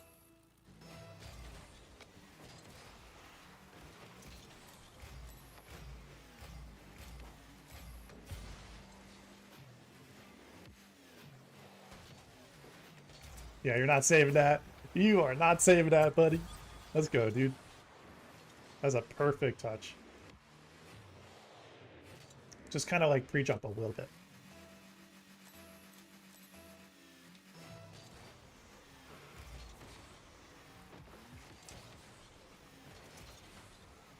That was bad touch. Didn't have to make a panic touch there. Hey, Jiggles. Happy Thanksgiving, man. Yeah, maybe I would just AFK that. Yeah, all's well, man. Thanks for hopping in. Happy Thanksgiving to you guys as well. Oh, it's a bad play.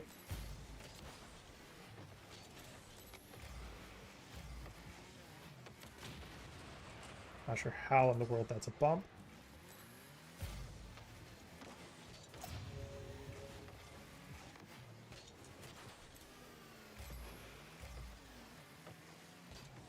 But I'll get a freebie out of that, so we're okay.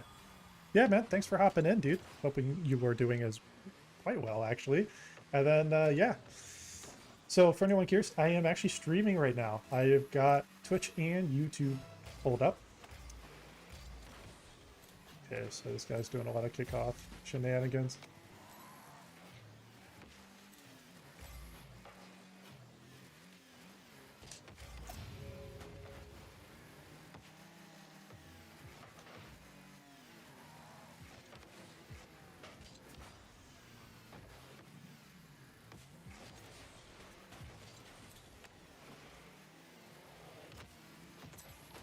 And we will take the freebie because opponent is trying too hard, as it were.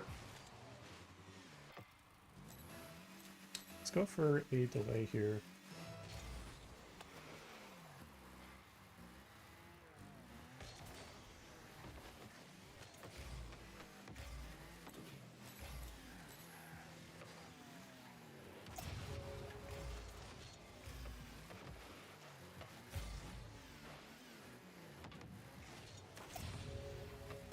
Homie's trying a little too hard.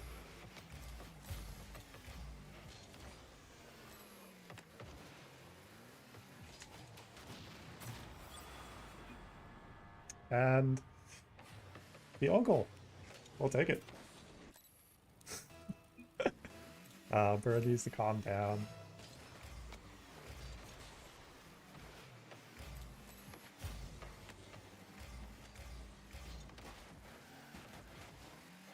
Yeah, that's all good.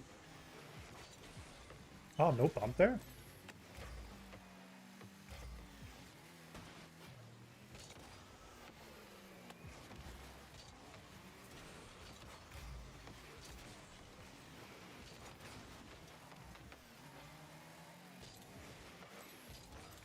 All good. Just have to be careful here on the next play. Get another freebie, so we're chilling.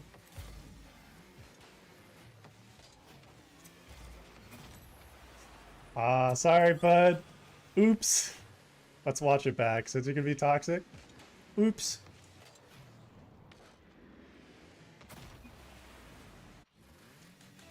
Hey, man, if you want to be toxic,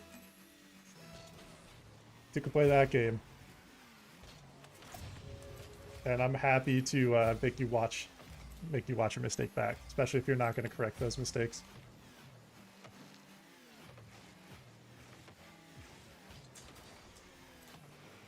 Good 50. I have position to work with.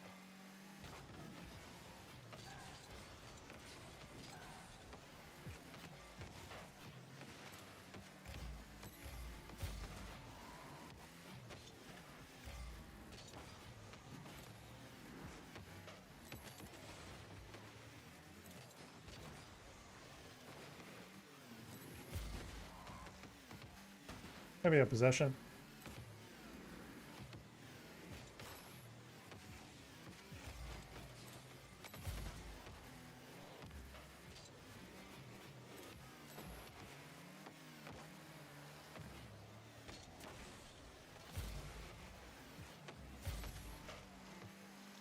Leave my opponent awkward.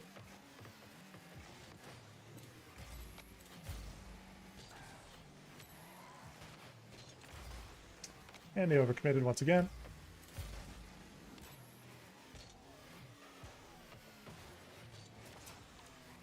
Ooh, that's a pretty good play right there. That's actually really smooth. Nicely done.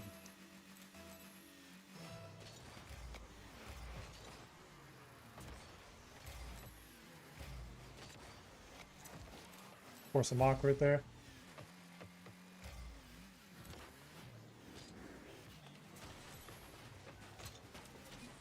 Just wanted to try some. Oops. Aw. No problem, bud. Oh, I love it.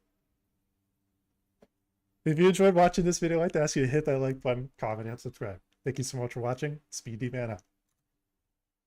But yeah, Rick, thanks for hopping in, dude. Hopefully you're doing well, man. Sorry about that. I wasn't able to give you a proper conversation. I was in the middle of a recording there. Yeah, dude, happy Thanksgiving and hoping you guys are doing well. I'm actually going to go ahead and do another recording. Feeling good at the moment, so I'm going to go ahead and keep that recording going. At least get another recording going. And then, yeah, we'll go from there. So don't forget, we have more YouTube content coming out tomorrow. And also, I did hit a pretty cool shot in tomorrow's video, so feel free to check that out. Let me know your thoughts. If you have not subscribed on YouTube yet, feel free, as well as also follow on Twitch. Actually, while I'm at it, let me pull up my Twitch info. There we go. And pull up stream.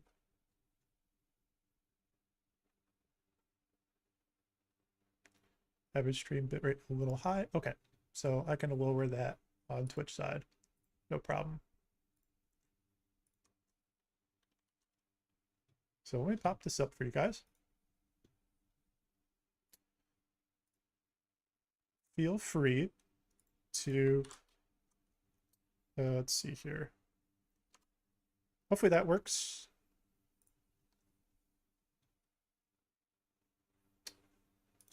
If not, I may have given you the wrong link. So let me see if this works a little better. Let's see. Okay, that's better. Yeah. Here, let me give you the amended link for that. There we go. And then I'll go ahead and remove that first one.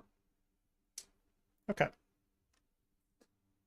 So, get ourselves right back into the setup for recording.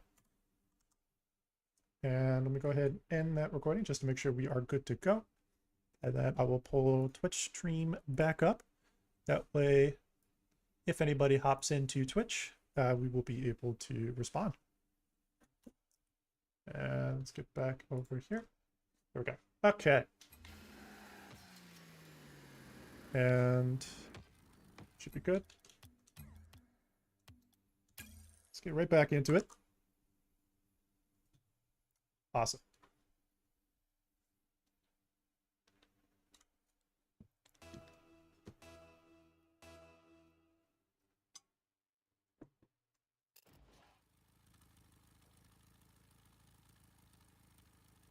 What's up, everyone? Speedy here. Welcome to this 1v1 video.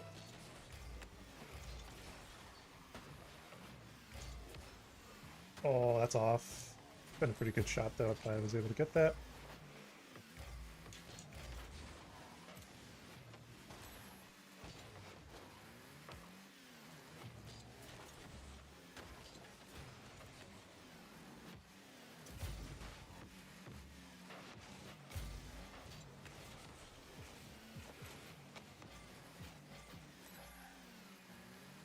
Fine with being aggressive here.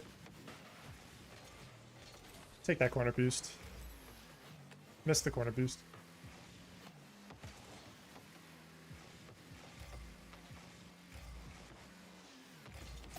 Nice. Good defense.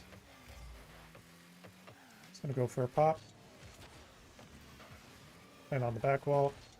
Curve dash. Mess up the curve dash. Okay. Good setup here. Good trying for a GC and Rumble. Dude, that's gonna be brutal. It's fake here. It's fake.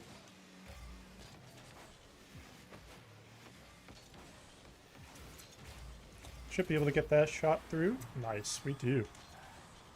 That's awesome though, Rig. Yeah, that's that is a process, dude.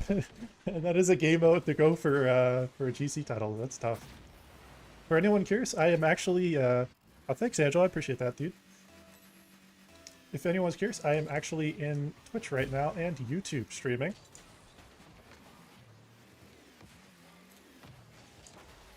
That's a great challenge for my opponent.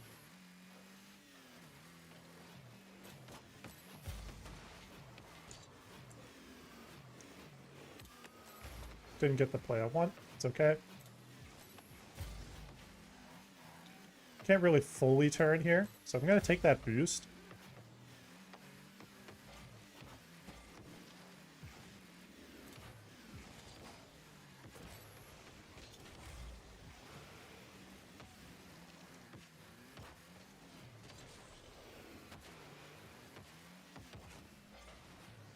Foamy's trying a little too hard for the bump there.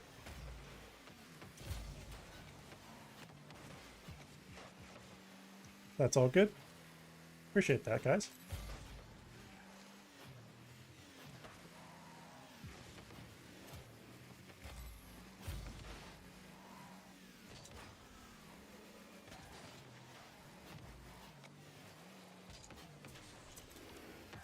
I don't know what I just did, dude. That was such a weird flip. What the heck was that? That was so weird. Nice.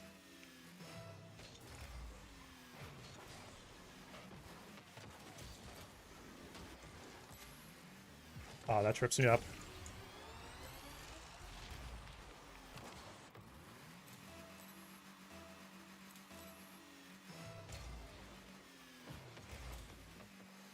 Actually single jump when I was trying to double jump.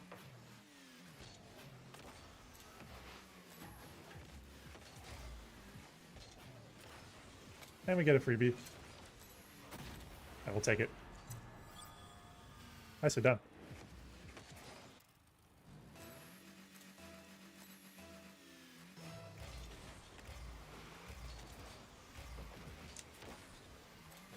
Nice. I lose possession, but I'm able to get, like, position a little bit better. Wow.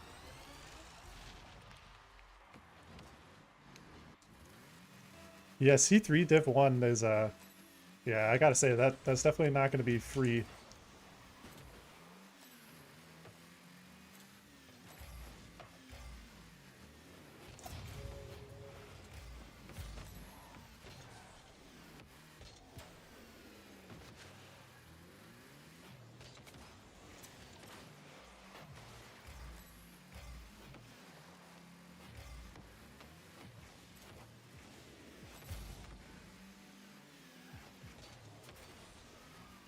Bad play on my part.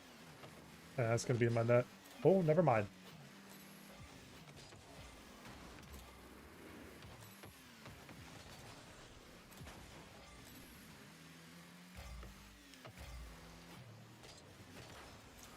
Nice. Force them to jump there. That's perfect.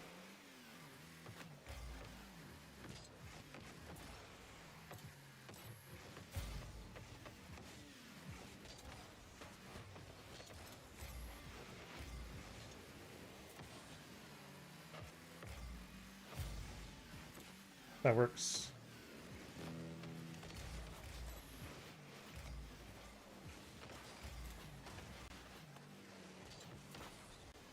Nice. Good defensive play there.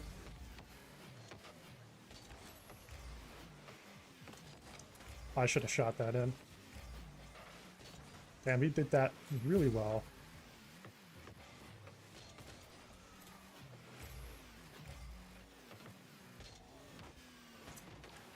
It's a weak shot, but there's no other way I can really get power off of it.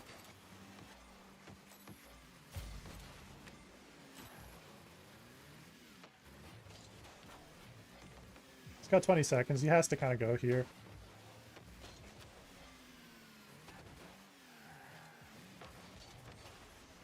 Nice, and he misses.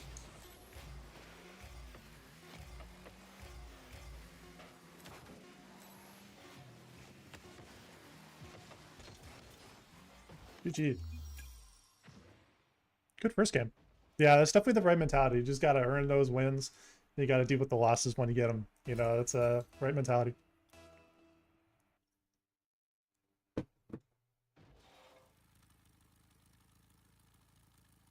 Here we are, game number 2.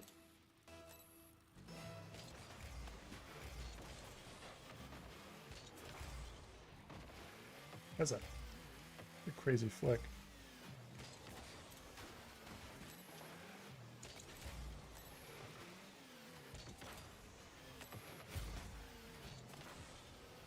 That's a great touch, actually. I should have shot that in. That's another one that's going to be kind of awkward for the opponent. Let's get possession. Yeah, some people are interesting.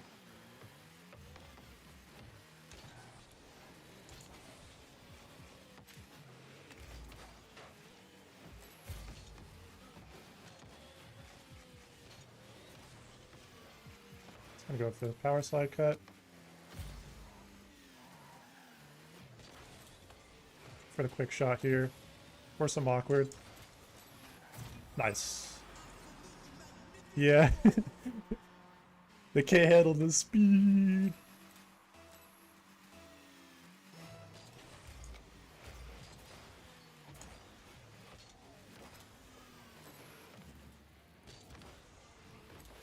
Lose possession, but we're okay. Not a great touch. It's a good clear by my opponent, but it just gives possessions away.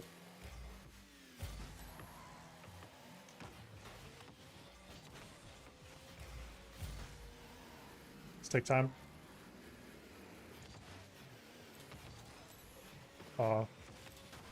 That... Nah, bro. Come on. I just saw sparks go straight through him.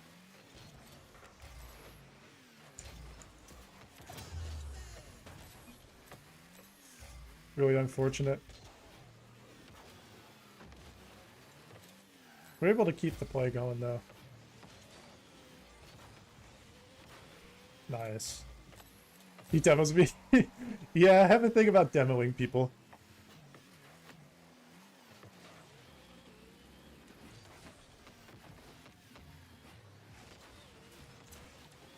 Almost. Hit the corner boost though, they're gonna be a bit low. I'm gonna grab that.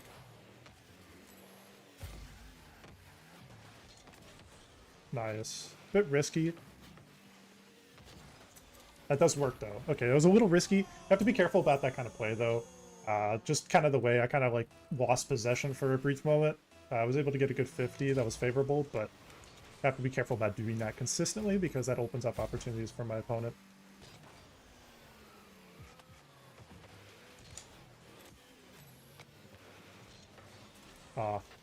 I trolled. Trying too hard for a play I shouldn't have.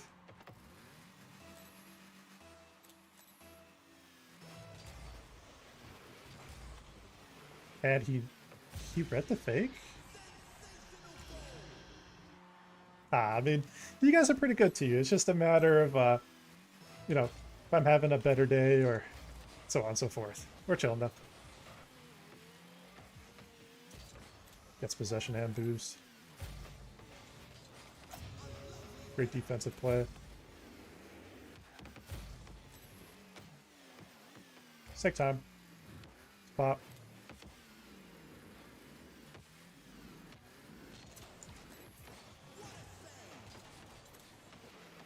Slow down for a moment.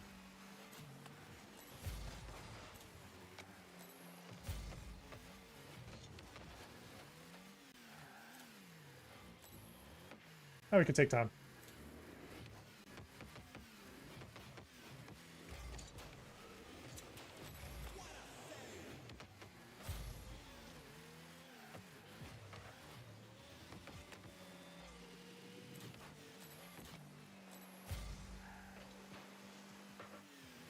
That's over.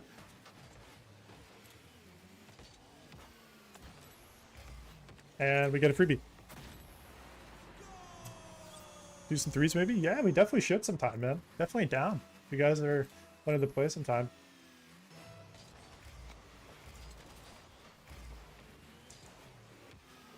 Great touch there. Force the opponent awkward. Great defensive play. Kind of get possession, we'll have to be careful here.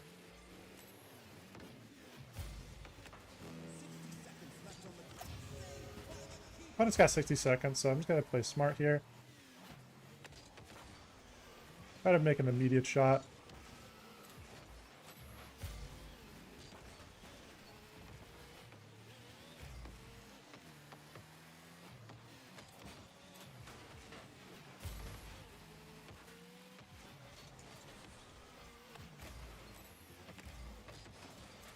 Fuck, dude, that's so annoying. I missed there and at the worst time. I shouldn't have dove for that.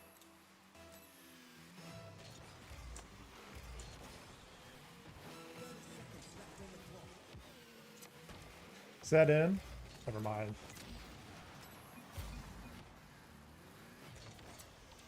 That is though. Well done. Not bad. Dude, I got the demo like mid-flip. So that does work. Thanks, dude. Oh, you still did.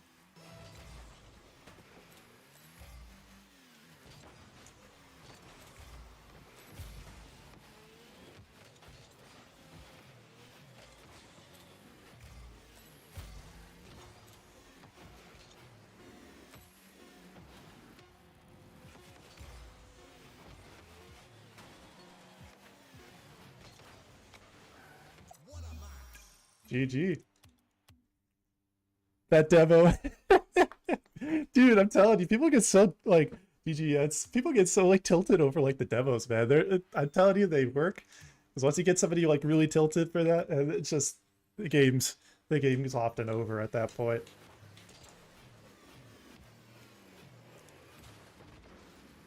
GG indeed. I was kind of robbed of a demo earlier in the game. He wasn't really paying attention to it, but there was one time where I kind of like went partially through him and got sparked, so. All right. Quick queue again. Here we are in game number 3.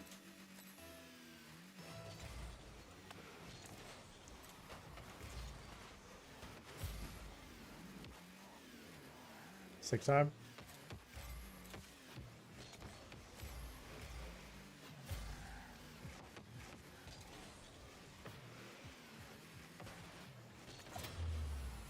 Ah, bad play. Okay, so this guy's gonna be going for that type of play. Good to know. YouTube emotes? Yeah, they are goofy.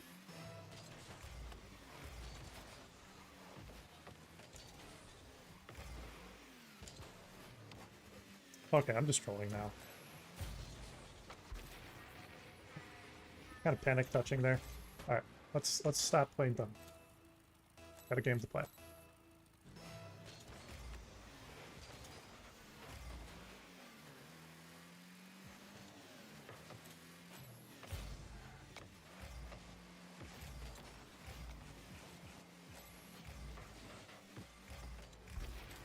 Custom emotes? Ah, that is a good question. Kind of ways away. I need to eventually kind of get things moving along with Twitch for that to be more of an option. Alright, well, we've trolled and kind of played dumb to begin this game.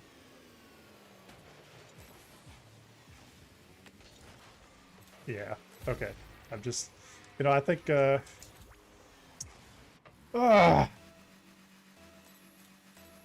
yeah, right now I'm doing both.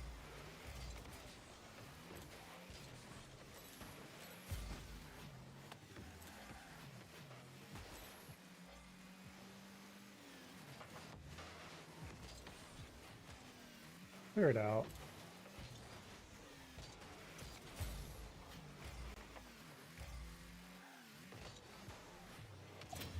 Good save. Alright, we've completely successfully trolled the beginning of this game.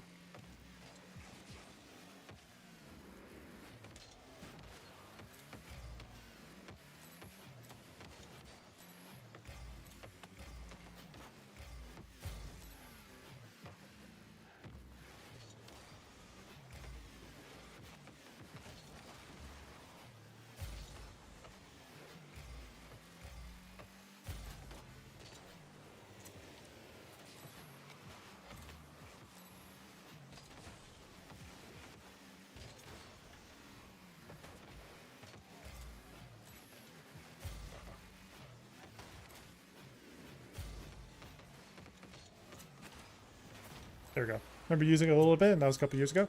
Yeah, Twitch Mobile is kind of not the best. They made some recent updates for it that aren't really super great. Like, there's just the UI feels a little odd.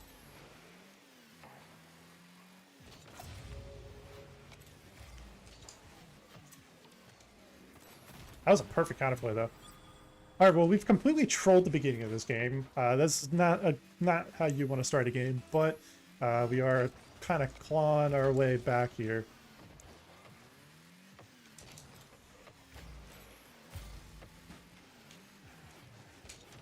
Yep, I was trying too hard. And I got another freebie. I'll take the freebies. I could tell he wasn't getting a reset until, like, way too late.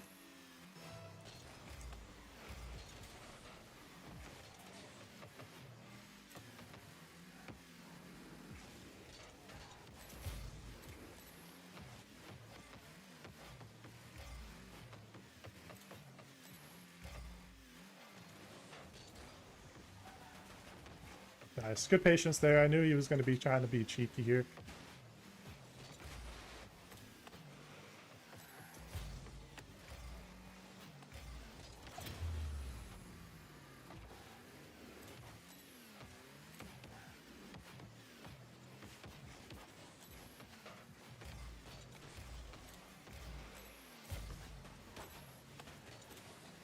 Nice. Good play so far.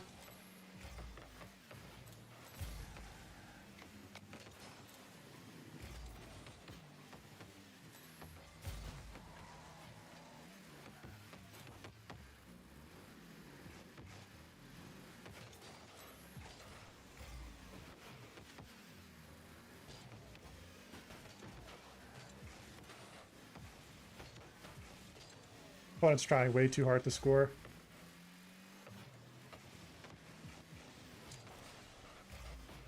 Yeah, that's a better play. following part runs in the background on the start page. I see recommendations perfectly. Yeah, no, I don't blame you there. Especially because it auto-plays a lot of them. So it can be like content you just like aren't really interested in at all.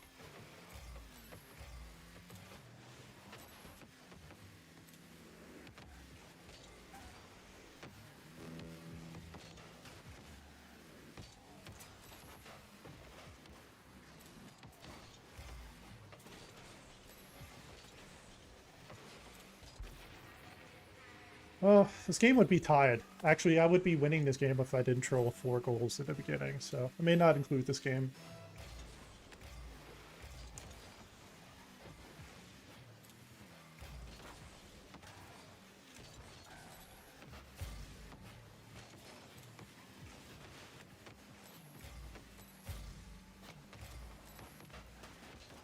Yeah, I'm down for a 1v1 after I get this recording done.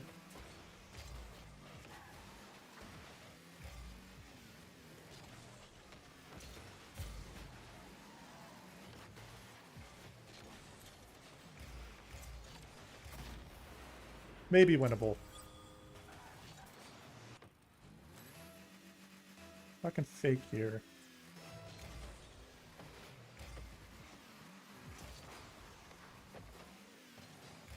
Too obvious to go for that.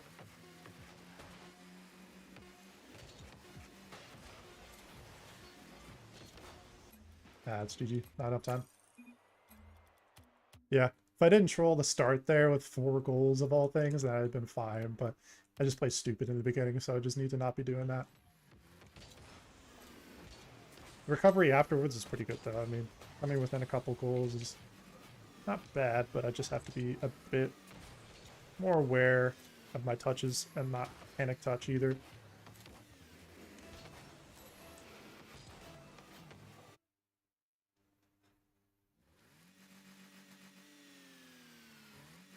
Here we are in game number 3.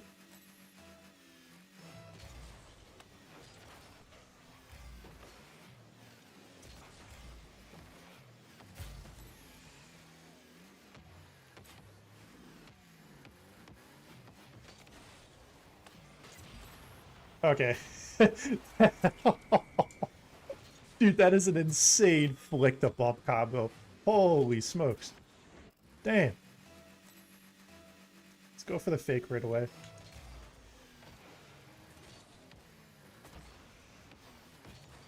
Does work. I wanted to go for like a delay, and then I saw him kind of like going for like a weird position here. It was like really slow, so I just decided not to go.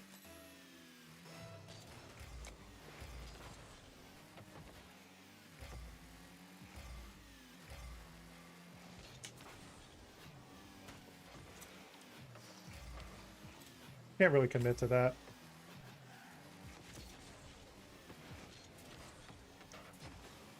It's well played by my opponent. Oh, he does miss.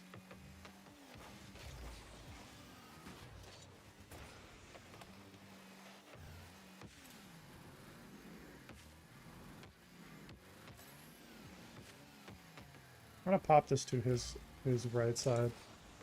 Nice. That boost should spawn. It does. Just force my opponent awkward.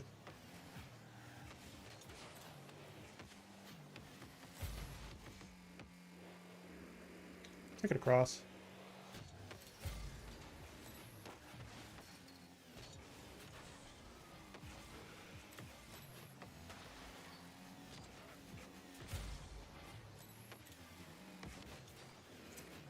Okay, that's a very... So, big thing about an opponent is normally an opponent should be aware of like what I'm going for. They need to pay attention to the fact I'm using a bit of boost. Or rather, more like a good bit of boost.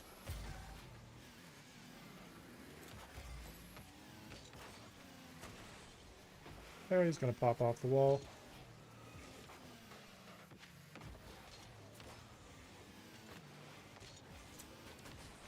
Let's go, dude. That's a much better start. Oh, okay. Really, dude? Come on, man. All right, you know what? We're going to go into game 4, guys. That was a little too short of a third game, so...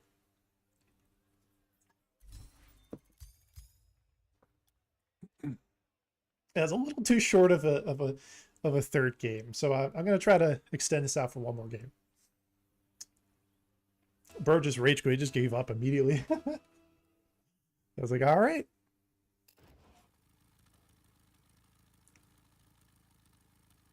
Here we are for a surprise game 4.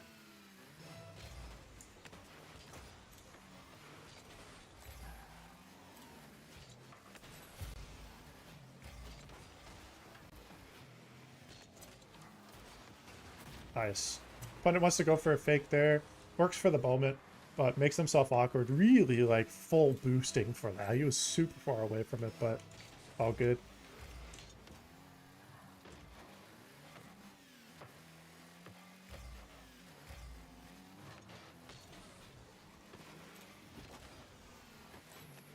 It does work.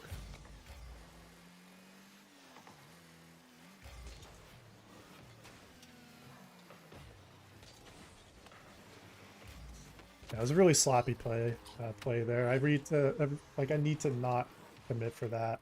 Like I knew he was going to be going for that, so I just need to be a little faster to the read.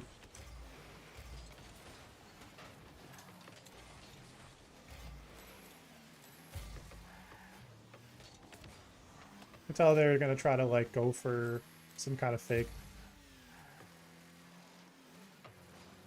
and they're trying to reset. Good to know.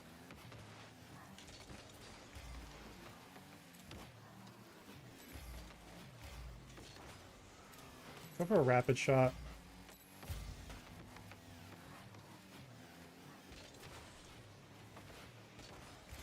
Nice. Perfect counterplay. Not saving that. I'm putting it all the way back there. That's a perfect counterplay. Here, just getting the flip I want, landing, and then immediately going for that shot, and then follow-up touch. It's perfect.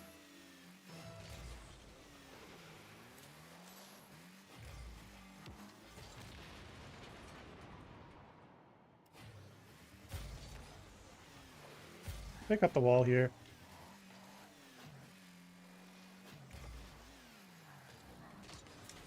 It's going to be off.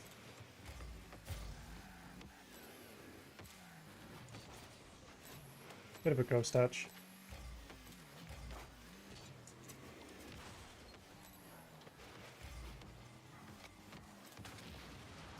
He was looking for that bump early.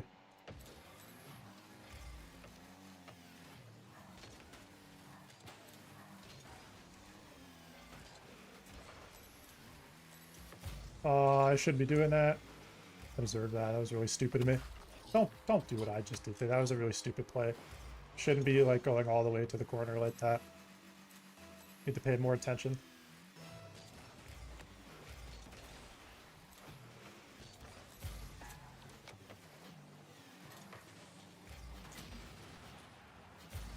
Get the bump I want. Nice, dude. That is a perfect shot. Wow, that's clean. Let's go.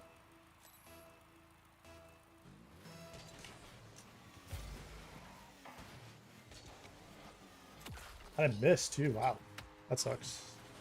Yeah, that was just like play. I just ended up making a mistake here on this one.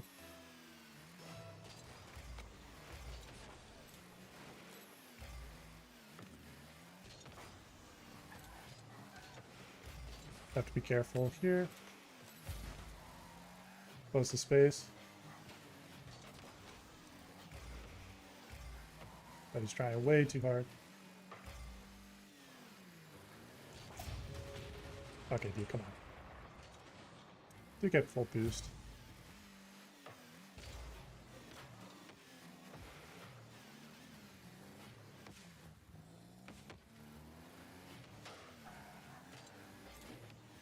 Just wanting to go for my corner.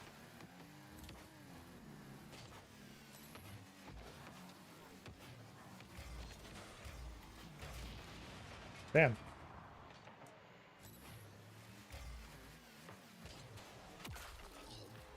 This guy's playing a good...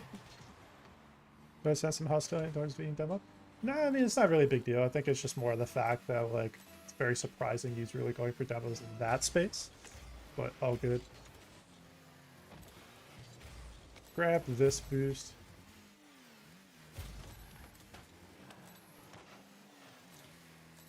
Try to keep him low boost.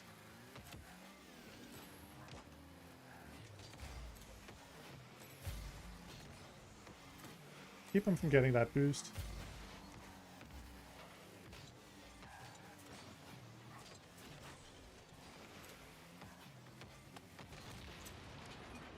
And we do get the goal there, so I will happily take it though. His playstyle seems to be like more bumps than mine, which is actually kind of rare. I don't see that often. He goes for a risky fake because he doesn't get boost out of it.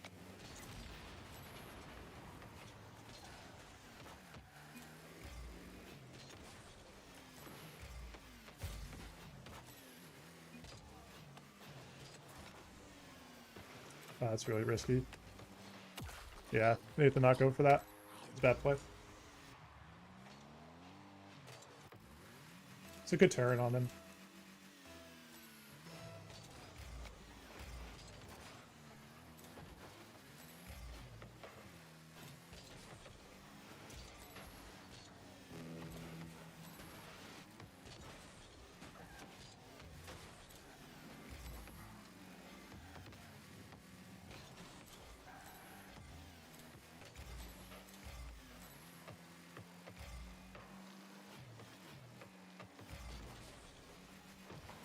Trying the shot.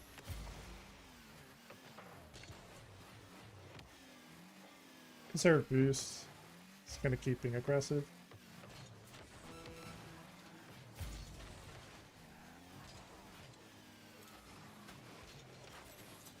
Nice. You get one back. Anyone's game. Quick drink of water.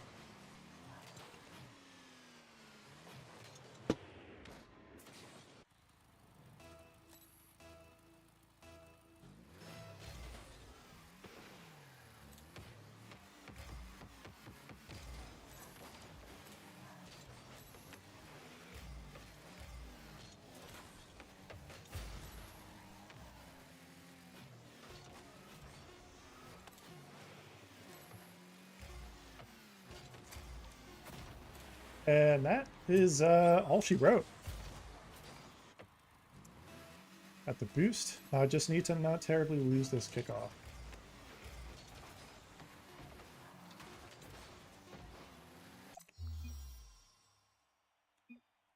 Close one.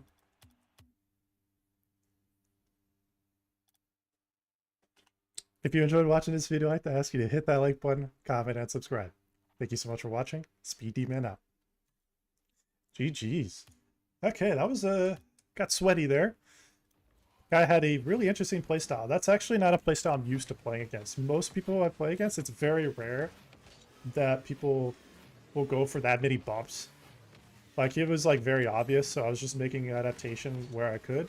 Sometimes it was like, okay, it was like Bro's out of his mind going for a bump in some places, and it worked just because it was so like so out of like normal play style, you know.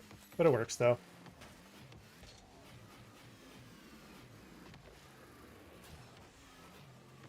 Nice. All right.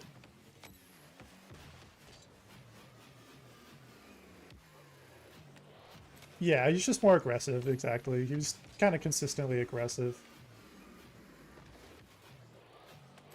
It is risky. Yeah, it is risky. Like, players that are naturally, like, constantly aggressive, if they don't, like, turn down the dial a little bit... Well, I want to reset there. If they don't turn down the dial a little bit, it becomes easier to read. In his case, he just was going for bumps that were just, like, really out of the way. Yeah, exactly. There's kind of a balance. Hey, Jamsy, how's it going, dude?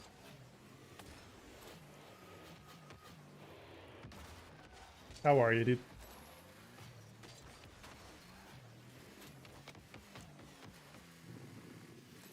Pretty good? Awesome.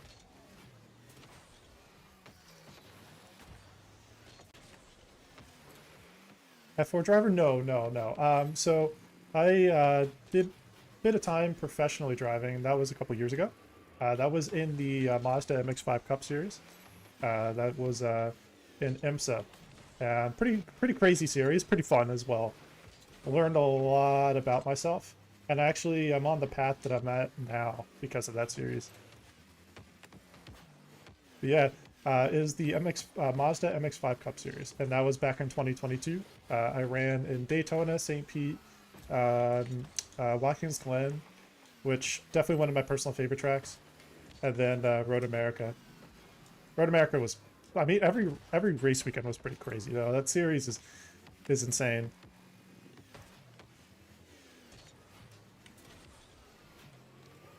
Dude, exactly, bro. I'm telling you, that shit was actually like gladiator racing. I'd get into racing, but I don't have the connections. That's a big part of things. What I recommend, JMZ, if you're wanting and you're like seriously considering wanting to learn about racing, first, consider getting a sim racing rig. You guys used to race truck series back in the early 2000s. Nice. Do you know which series? Was it like one of the NASCAR truck series? Because if so, dude, that's awesome, man. Or was it like Rovals, anything like that? Stock car, anything specific? But yeah, no, the MX-5 Cup Series was, dude, that's awesome, man. No, I respect that. What I would do is recognize the first, and I say this very honestly, so you're aware, racing in general is a very high cost of entry, high cost of running sport.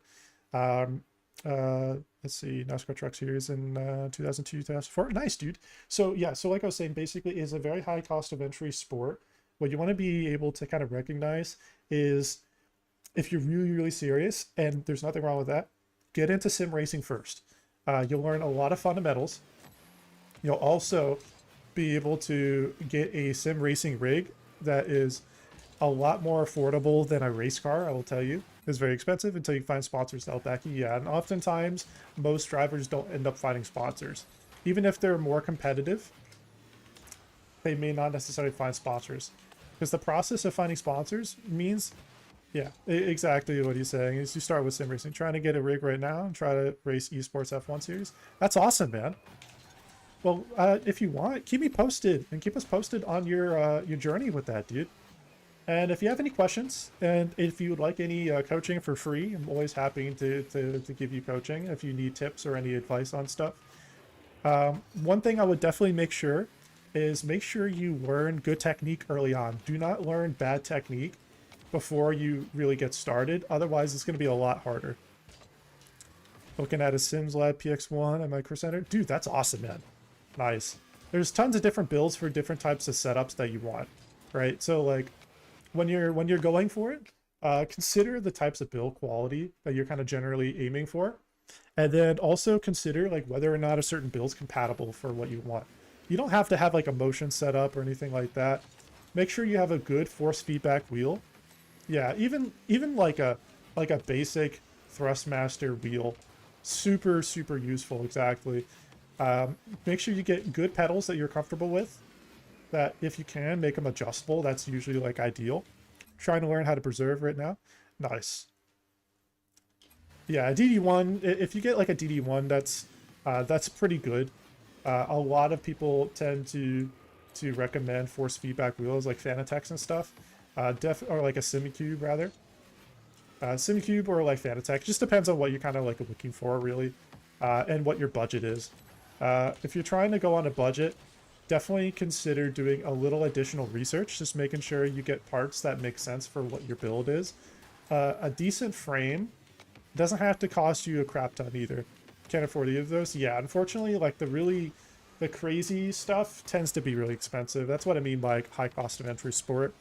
Sim racing itself is a lot cheaper though than actually running a real car, and that's one thing that kind of warn you is get really comfortable with sim racing, and also learn to be your own business person.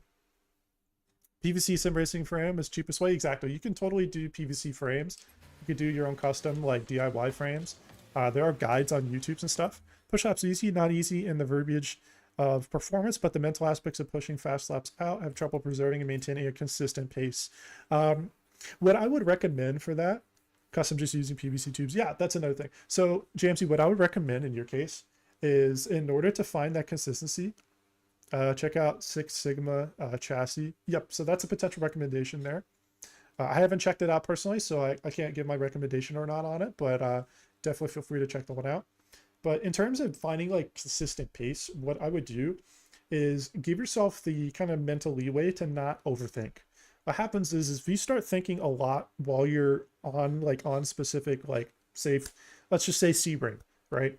And you're just like, you're in an LMP2 car and you're putting in like 140s, you know, in the 140, 150 range, and you're just consistent with that, that's good. If you're trying to push yourself a little bit further at a time, what you want to do is actually try to go back, especially if you're on iRacing. iRacing is excellent for that because you can actually go back into the session and see the individual laps you were putting and do essentially like what's called replay review. Study your lap, study the inputs. iRacing will have the information and the data available to you. You'll be able to see your steering inputs. You'll be able to see your braking and throttle traces. For me, I'm a left foot braker, so I'm comfortable with having my left foot ready. In most cars, any car that's obviously not standard or stick shift rather, then obviously you can use left foot braking. If it's standard, then obviously you need to use right foot for that.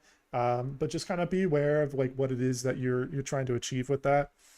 In terms of finding a consistent pace, one thing, like an easy recommendation that's very low-hanging fruit, is just focus on the lap itself. Keep your eyes focused through the apex, and remember that your eyes guide your body, which guides your outputs, right? So you're taking in visual inputs. So let's say on Rocket League, right? So if you're watching here, Jamsey, say I'm looking at, you may not be able to see it right now, but like say I'm looking at like that top left of the post, and I'm paying attention to that. I'm still looking towards that, but I know the ball's over here. Try to make sure, like, one thing you want to do is use your eyes to guide your vision. And by guiding your vision, you'll be able to make better assessments of your position. And you'll know if you're a little bit, like, closer to the if you're a little bit closer or further away from the apex than you should be. For example, like, say, for example, you're apexing a little bit too late, then you can make an adjustment. Then you know, okay, I'm a little bit too late there. I need to initiate my turn-in point just a touch earlier. Another example is the opposite. Say, for example, you're turning in too early and you're almost anticipating the apex. What happens is if you anticipate the apex too much, or really just in general, what can happen is you end up kind of turning in a little early. And like at tracks like Sebring, for example, like turn 1, peripheral recognition is a good asset in the racing world. It absolutely is. Spatial awareness is one of the most essential skills in racing. If people generally do not actually learn that as a skill, because it is an acquired skill. It's not something that everybody just naturally has. Some people have better acuity and awareness, just natural awareness, and that's a good thing. Those are advantages, but you definitely have to refine that. Another thing is refining your braking technique. Learning how to do what's called threshold braking. So like, for example, say my left trigger here, the one that you see kind of being pressed. Say, for example, you see that being pressed. What you want to do is go like that. Like that. That's the threshold. But when you're driving, you do what's called threshold into trail braking, where you do like this. And then you kind of wean off of that. You see how there's slow like decompression of the input? Do I have a sim? No, unfortunately, I don't have a sim on hand. I'm eventually trying to. I'm a ways away. I'm wanting to make sure I have a bit of a better financial situation for that. I want to make sure I'm kind of being sustainable and not like overspending. So I'm going to be looking into some ideas for builds, but not currently, no. And plus right now being full-time with college and then also with content creation on Rocket League, it's pretty hard to be able to give myself flexibility for time to be able to actually do a lot of sim racing right now. There's a lot of techniques and stuff I learned from real racing and sim racing though. So I am like if and when I get back into it, it won't take me long, if at all, to be able to like understand specific things, especially because there's just technique that's been drilled into my head by professional coaches. So I'm very, very comfortable with certain things. So I may not have a sim for a while, but as soon as I get back into it, it shouldn't take long to be pretty cozy with it.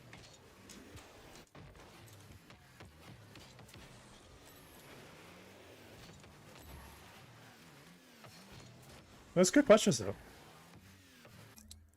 Yeah, we did at one point. It's been quite a while, but they were definitely good. Mostly trail break is just a natural feeling for me. Like I want to perfect the craft. I just don't have the funds momentarily to get the equipment for that. I keep seeing the 80-20 builds as they have a factory like 50 miles away. I want to build my own, but finding the times to kill it. Yeah, that's honestly the really tricky part. What I would do in your case, though, Jamsey, is in order to like really practice really good technique, imagine in your mind, you're going through the visions, right? You're going through the visions and you're imagining what perfect technique is.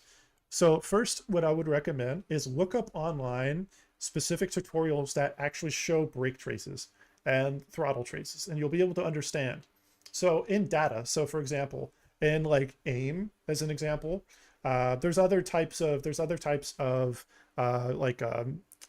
software available for actually watching and reading your data. AIM is just one example I'm very, very familiar with and I use a lot and have used like throughout most of my career. Motec is also a really good option, but I would definitely say like i2, i3 is definitely, I think it's i3 now, I believe. Hey, Pumpkin, yep, still streaming. I think it's i2 on Motec, I don't remember. But for AIM, it's on Race Studio 3 or RS3 now. RS2 is still very functional. It's very old school though, like very old types of software, but it's very good. Beware of like what the graph will look like, right? So what I'm going to do is I'm going to try to show you what like a good brake trace is going to look like. So let me go ahead and switch the screen over to something for you guys. I'm going to make it so you guys can see that. So bear with me one moment. I'm going to try to show you a little bit of what that technique will look like. So just give me one moment. And let's see here. Does this work? It does. Okay. Okay. Can you see the stream there, Jamsey? Sorry for the rabbit hole. Not at all, man. Don't apologize. I'm always passionate about racing, and I grew up loving it. Never really got the opportunity to be able to go into it until I was out of college and in a better position life-wise. But in terms of trail brake, say you're looking at like a graph, right? So a threshold brake is going to be a very steep climb like so. Ideally, it's as like close to straight as possible. And then what the trail brake is you want to be like working your way down like close to zero. So there's a key reason why trail braking is present here. So like, see, that's trail brake. And that's trail braking, right? This is a graph. So what this graph is showing is a brake trace. So like, let's see here. Brake trace. Terrible spelling, but yeah, so brake pressure. So what's going to happen is you'll have like, say, the amount of pressure here. So let's say like you can use Newton meters, or like if you're using like imperial system, you'll just use PSI. And then what you're going to do here, for example, is on this x-axis, you could either do one of two things. Typically, what you'll see is the point, like time-wise, on the lap. Or what you could do is visualize your speed. Because what's going to happen, ideally, is your speed is going to be lower here. The further into your trail brake you are, the less brakes you need because you're already slowing down enough. The reason why a trail brake is so critical at this specific point, Jamsey, is specifically because as you're getting ready to go into the brakes, you're at your maximum speed before, ideally you should be, with good technique, in your maximum speed before you get into the brakes. Not necessarily maximum in gear, but as fast as you can leading up to the braking zone. Remember, what you want to do is also, say you're left foot braking, what you want to remember is you don't want to be lifting and coasting a lot. Unless you're fuel saving, that's different. That's a totally different lesson for another time. But just assuming proper technique, you should be like this, boop, like that. Immediately on the brakes the instant you're coming off the gas. The reason is you're either on the gas. Cam is blocking the label. Here, let me do that. Hopefully that's a bit more visible. There we go. You could either do time or speed. And so in this case, speed. The less speed you have, the less brakes you need. So remember that. You do not, if you aren't braking, you are accelerating. Exactly. That's always the key thing. let's say I make a new graph here. One thing you always want to make sure you're avoiding is, in most cars, you do not want to be like doing like a plateau break and going like that. That's not something you want to do, because there's going to be a point where, like, say you're like, let's do a different color. Let's do green. So like so, and like threshold. So like that. So assuming there's like a threshold and you see that's like bad technique, this is better technique, right? So assuming you're coming off the brakes at this point here should be your apex. So like so. So that should be your apex right there. So at this point, you're coming off the brakes. What can happen is with that bad technique, let's go to black for a moment.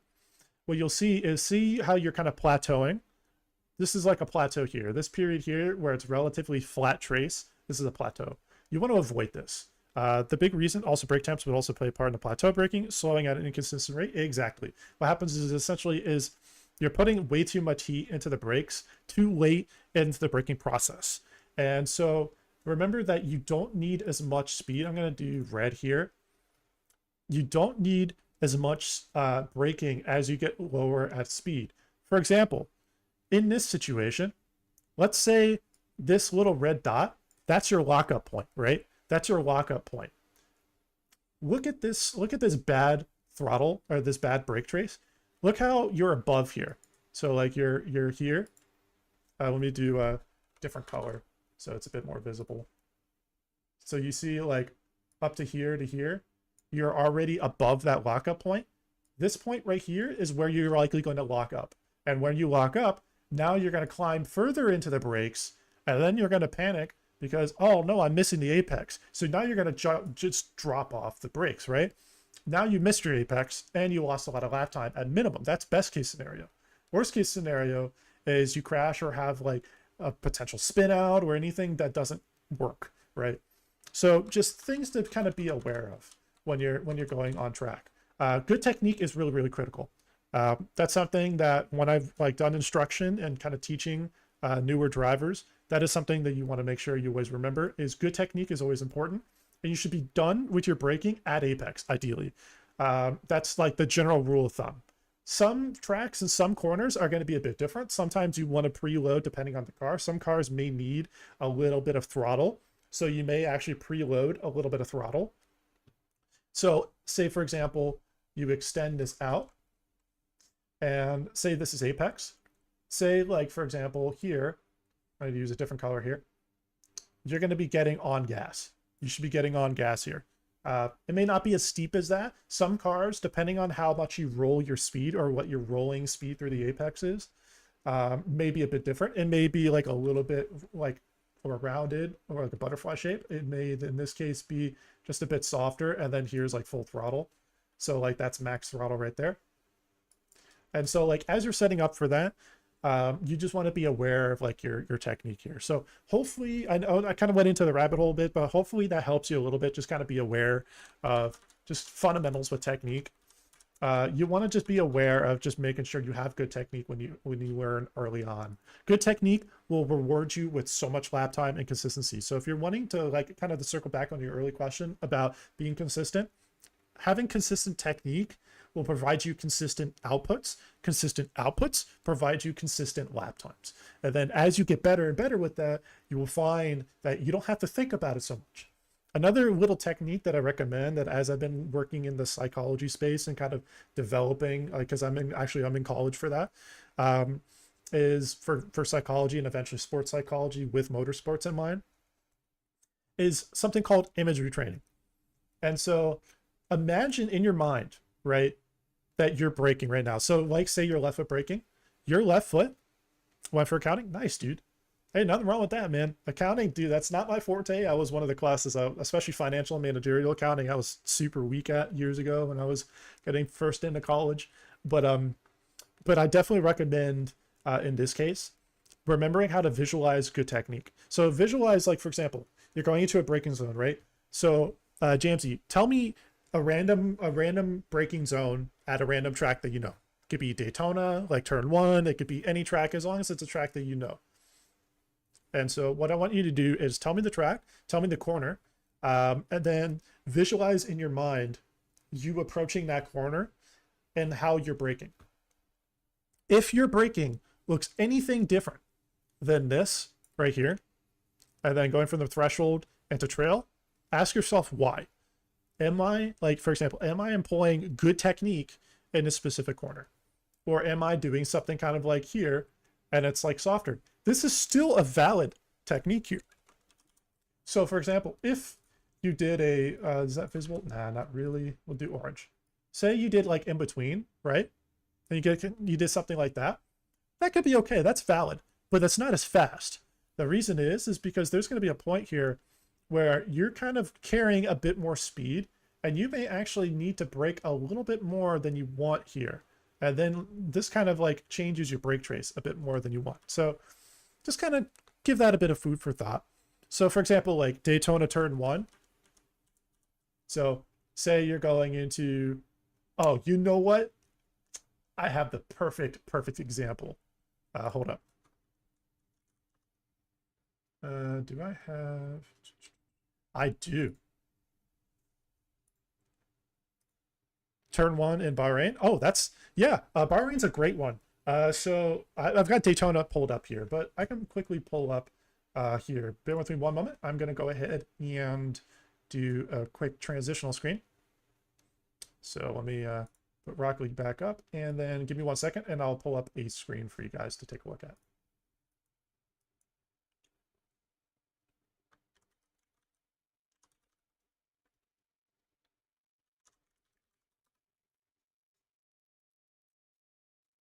Okay.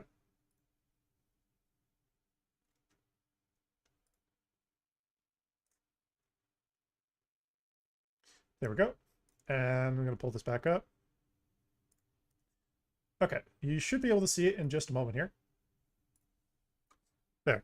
So, Bahrain, again, apologize for rabbit hole. I just know your PvP is you racing. I'm just curious. Not at all, man. Always happy to answer. Probably going to be ending stream in just a little bit here, though. But to explain a little bit here, say you're kind of going into this corner, right? So let's do, let's see, I can't do print screen because that'll take both monitors. But as you're going into the braking zone, you want to think about what's after the braking zone, right? So you want to get ready for the setup going into this. There's more time to be gained by getting good brake technique because this is a small setup here. However, going into turn 2, you want to make sure that you're giving yourself a lap time because you're going into a compound straightaway. It's good, dude. It's pretty cool. Thanks, man. Yeah, for sure. So what you want to consider is your brake technique, right? So as you're coming into the corner, you super hard threshold brake, threshold, and like as you're getting ready to start turning to apex, remember like string theory where like, for example, like as you want to turn more, you want to be braking less.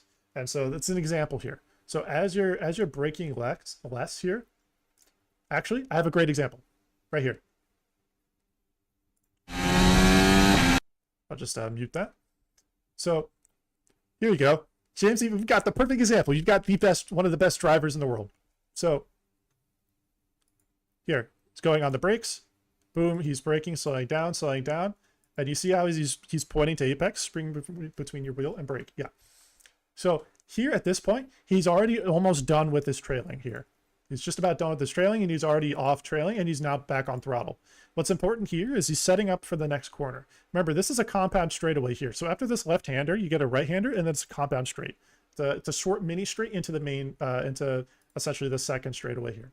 As he sets up here, he doesn't stay tight to this apex. The reason is he wants to track out here because it allows a more flowing line. So pay attention to the line. You see how in this position here, he doesn't hug the apex too tight? There's a big reason why.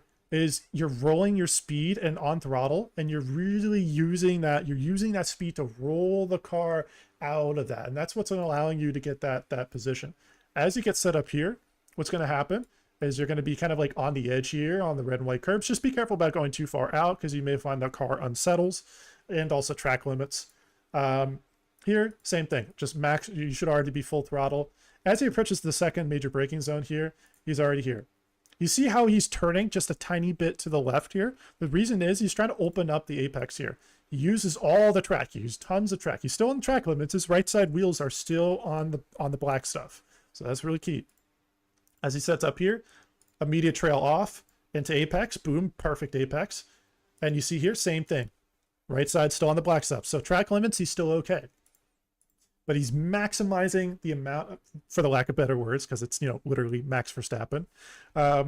He's maxing out the amount of track he's using within legal limits. And that is important. You have to learn how to get consistent by doing that. That is something that is an acquired skill, and it takes years of really good practice. Here, setting up good position here. Hugs a bit tight here. As he sets up for this position here, it's going to be kind of like a compound braking zone going here. It's a bit awkward here. Good slowing cuts. You're kind of turning as you're getting into the brakes. Here as well, important to have like a good apex. Roll your speed because this goes into a straightaway here. So you want to make sure you maximize your exit speed. Exit speed is important. This setup here, boom, braking, and this is the big straightaway. That's going to be important. So he sets up this, rolls the speed through this. And you see how he's just opens up the wheel nice and smooth. That's his example. Really, really good technique here. Max throttle. I'm assuming this might be qualifying. I'm not sure exactly. Let's see. Yeah, so that's qualifying. Here, this corner right here is very, very technical. This is actually one of the hardest corners to get really consistent just because it sets up into a tricky braking zone. Because it's right after, it's a braking zone right after you're kind of really staying tight to it, and you want to be ready to boom, get on brakes, and then trail off into this, because this is another straightaway that leads right after this, and this is where lap time is. There's more lap time. Straightaways are your bread and butter. Try to remember that your straightaways, if you can make sure you get good exits and straightaways and you have good rolling speed through corners, you'll be fine. So hopefully that helps a little bit. You're watching the best reference point in the world. Max Verstappen is definitely one of the best drivers for you to kind of learn from. So hopefully this helps you a little bit. Yeah, so hopefully that gives you a good kind of like basic rundown of how that works. Just in general, you just want to employ good technique. So but it goes a long way.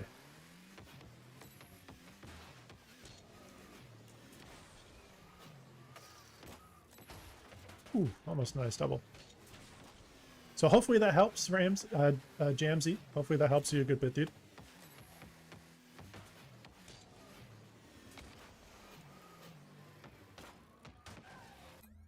Join the Discord, so I'll try to catch you if you're in there. Nice, man. I appreciate that.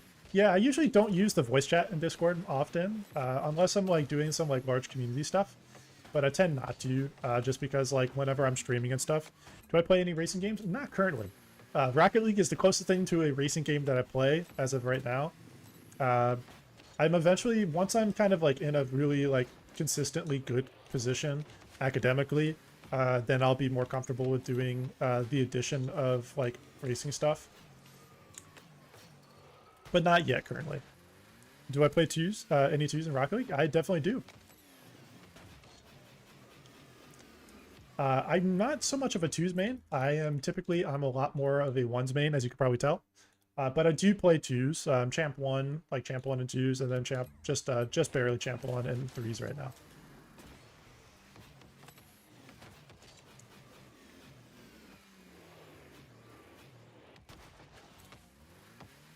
Oh, golly. No worries, man. If you're fine, no worries, dude. Everybody's different skill levels. The main thing I would say is don't worry about the rank. Just focus on having fun and focus on learning. Every game is a learning opportunity. Every game is a learning opportunity. Even if it doesn't feel like that, it is. It's just a matter of how you mentally approach the game.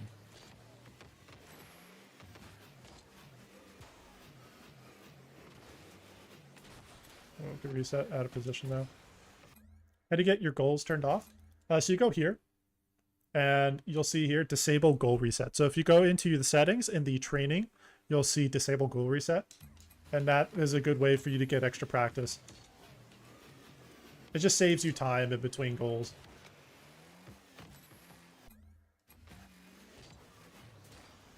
Yeah, exactly. Like Plat 2v2 games can definitely get fast. Well, I didn't know when to wear glasses. Ah, no worries, man.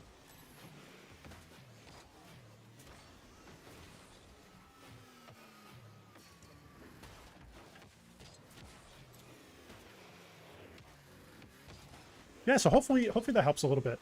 Are there any techniques in Rocket League, Jamesy, or anybody that's in chat has any questions about? Because I'm happy to answer them if you guys are wanting to learn a little bit.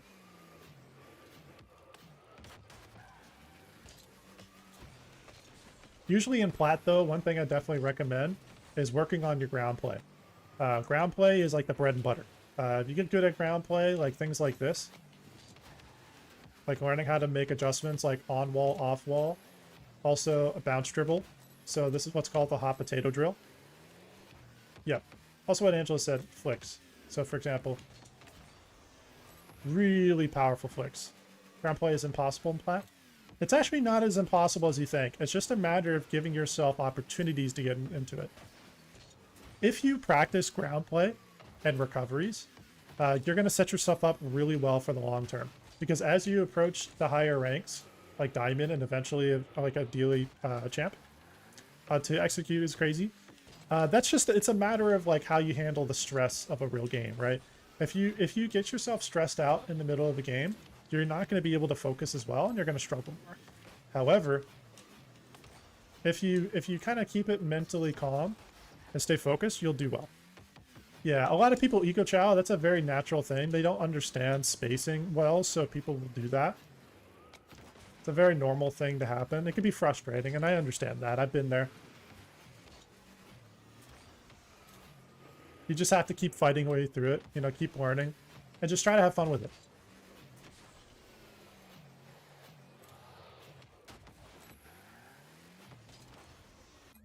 Bounce triples are the bread and butter. You can juke out the first man and then flick past goalie. Exactly. So, like, for example, say I want to do control here. Like, you want to juke past first guy. May not mess that up.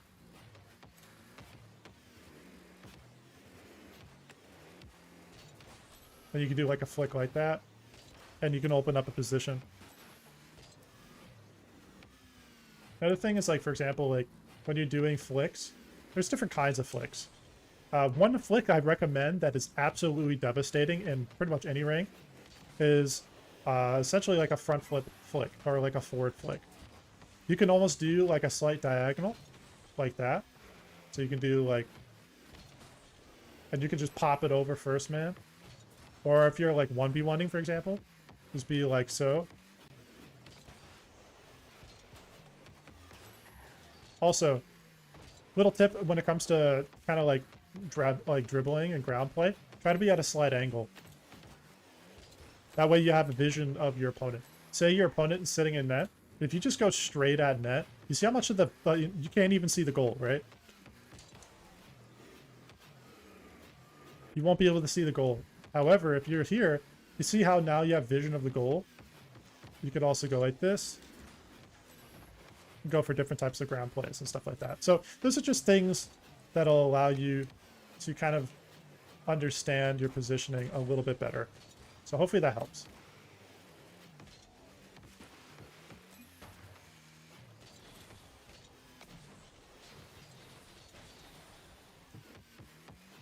And then once you get more comfortable with flicks, also learn hook shots and power shots. Care about setting up wall aerials.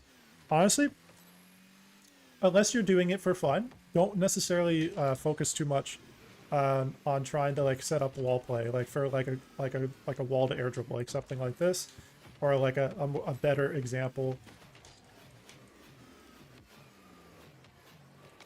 Oh, that's a better ground to air dribble. It takes time, honestly. It's like the way I would explain it, Jamsy, in racing terms, it's seat time, dude.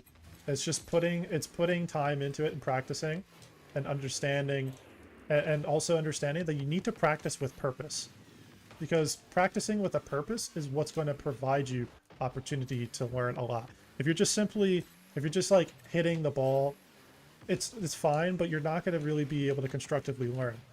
But if you're taking the time to think like, okay, I want to set this ball up, right? I want to be able to get touch, stop, air roll. Like, for example, like I want to be using a little less air roll, right? Recognize like, okay, like there, control the air roll a little bit. You see how I don't have to necessarily sit above goal? Yeah. If you're defending air dribbles and stuff, you want to be backboard typically, or you want to challenge early and kind of consider like try to keep it above this crossbar. So you see this crossbar right here? Try to keep this above that. So like that. Try to keep it above that.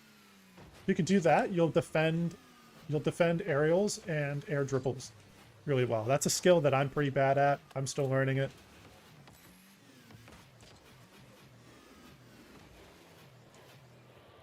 But it's something that will definitely help you.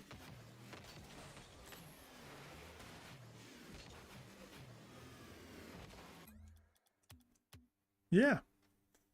All right, guys. Well, that is going to be plenty of streaming for tonight. I'm going to go ahead and end stream, but I just want to say thank you all for joining. This has been an awesome stream. You guys are the best, and I always appreciate the vibes with you guys here. So if you are new and have not already, feel free to join also on Twitch. I've got my Twitch channel link as well, so I'm going to go ahead and copy the link for that. So if you are new and have not already, go ahead and give that Twitch channel a follow. So let me actually pull that up proper. Hold on one moment. There we go.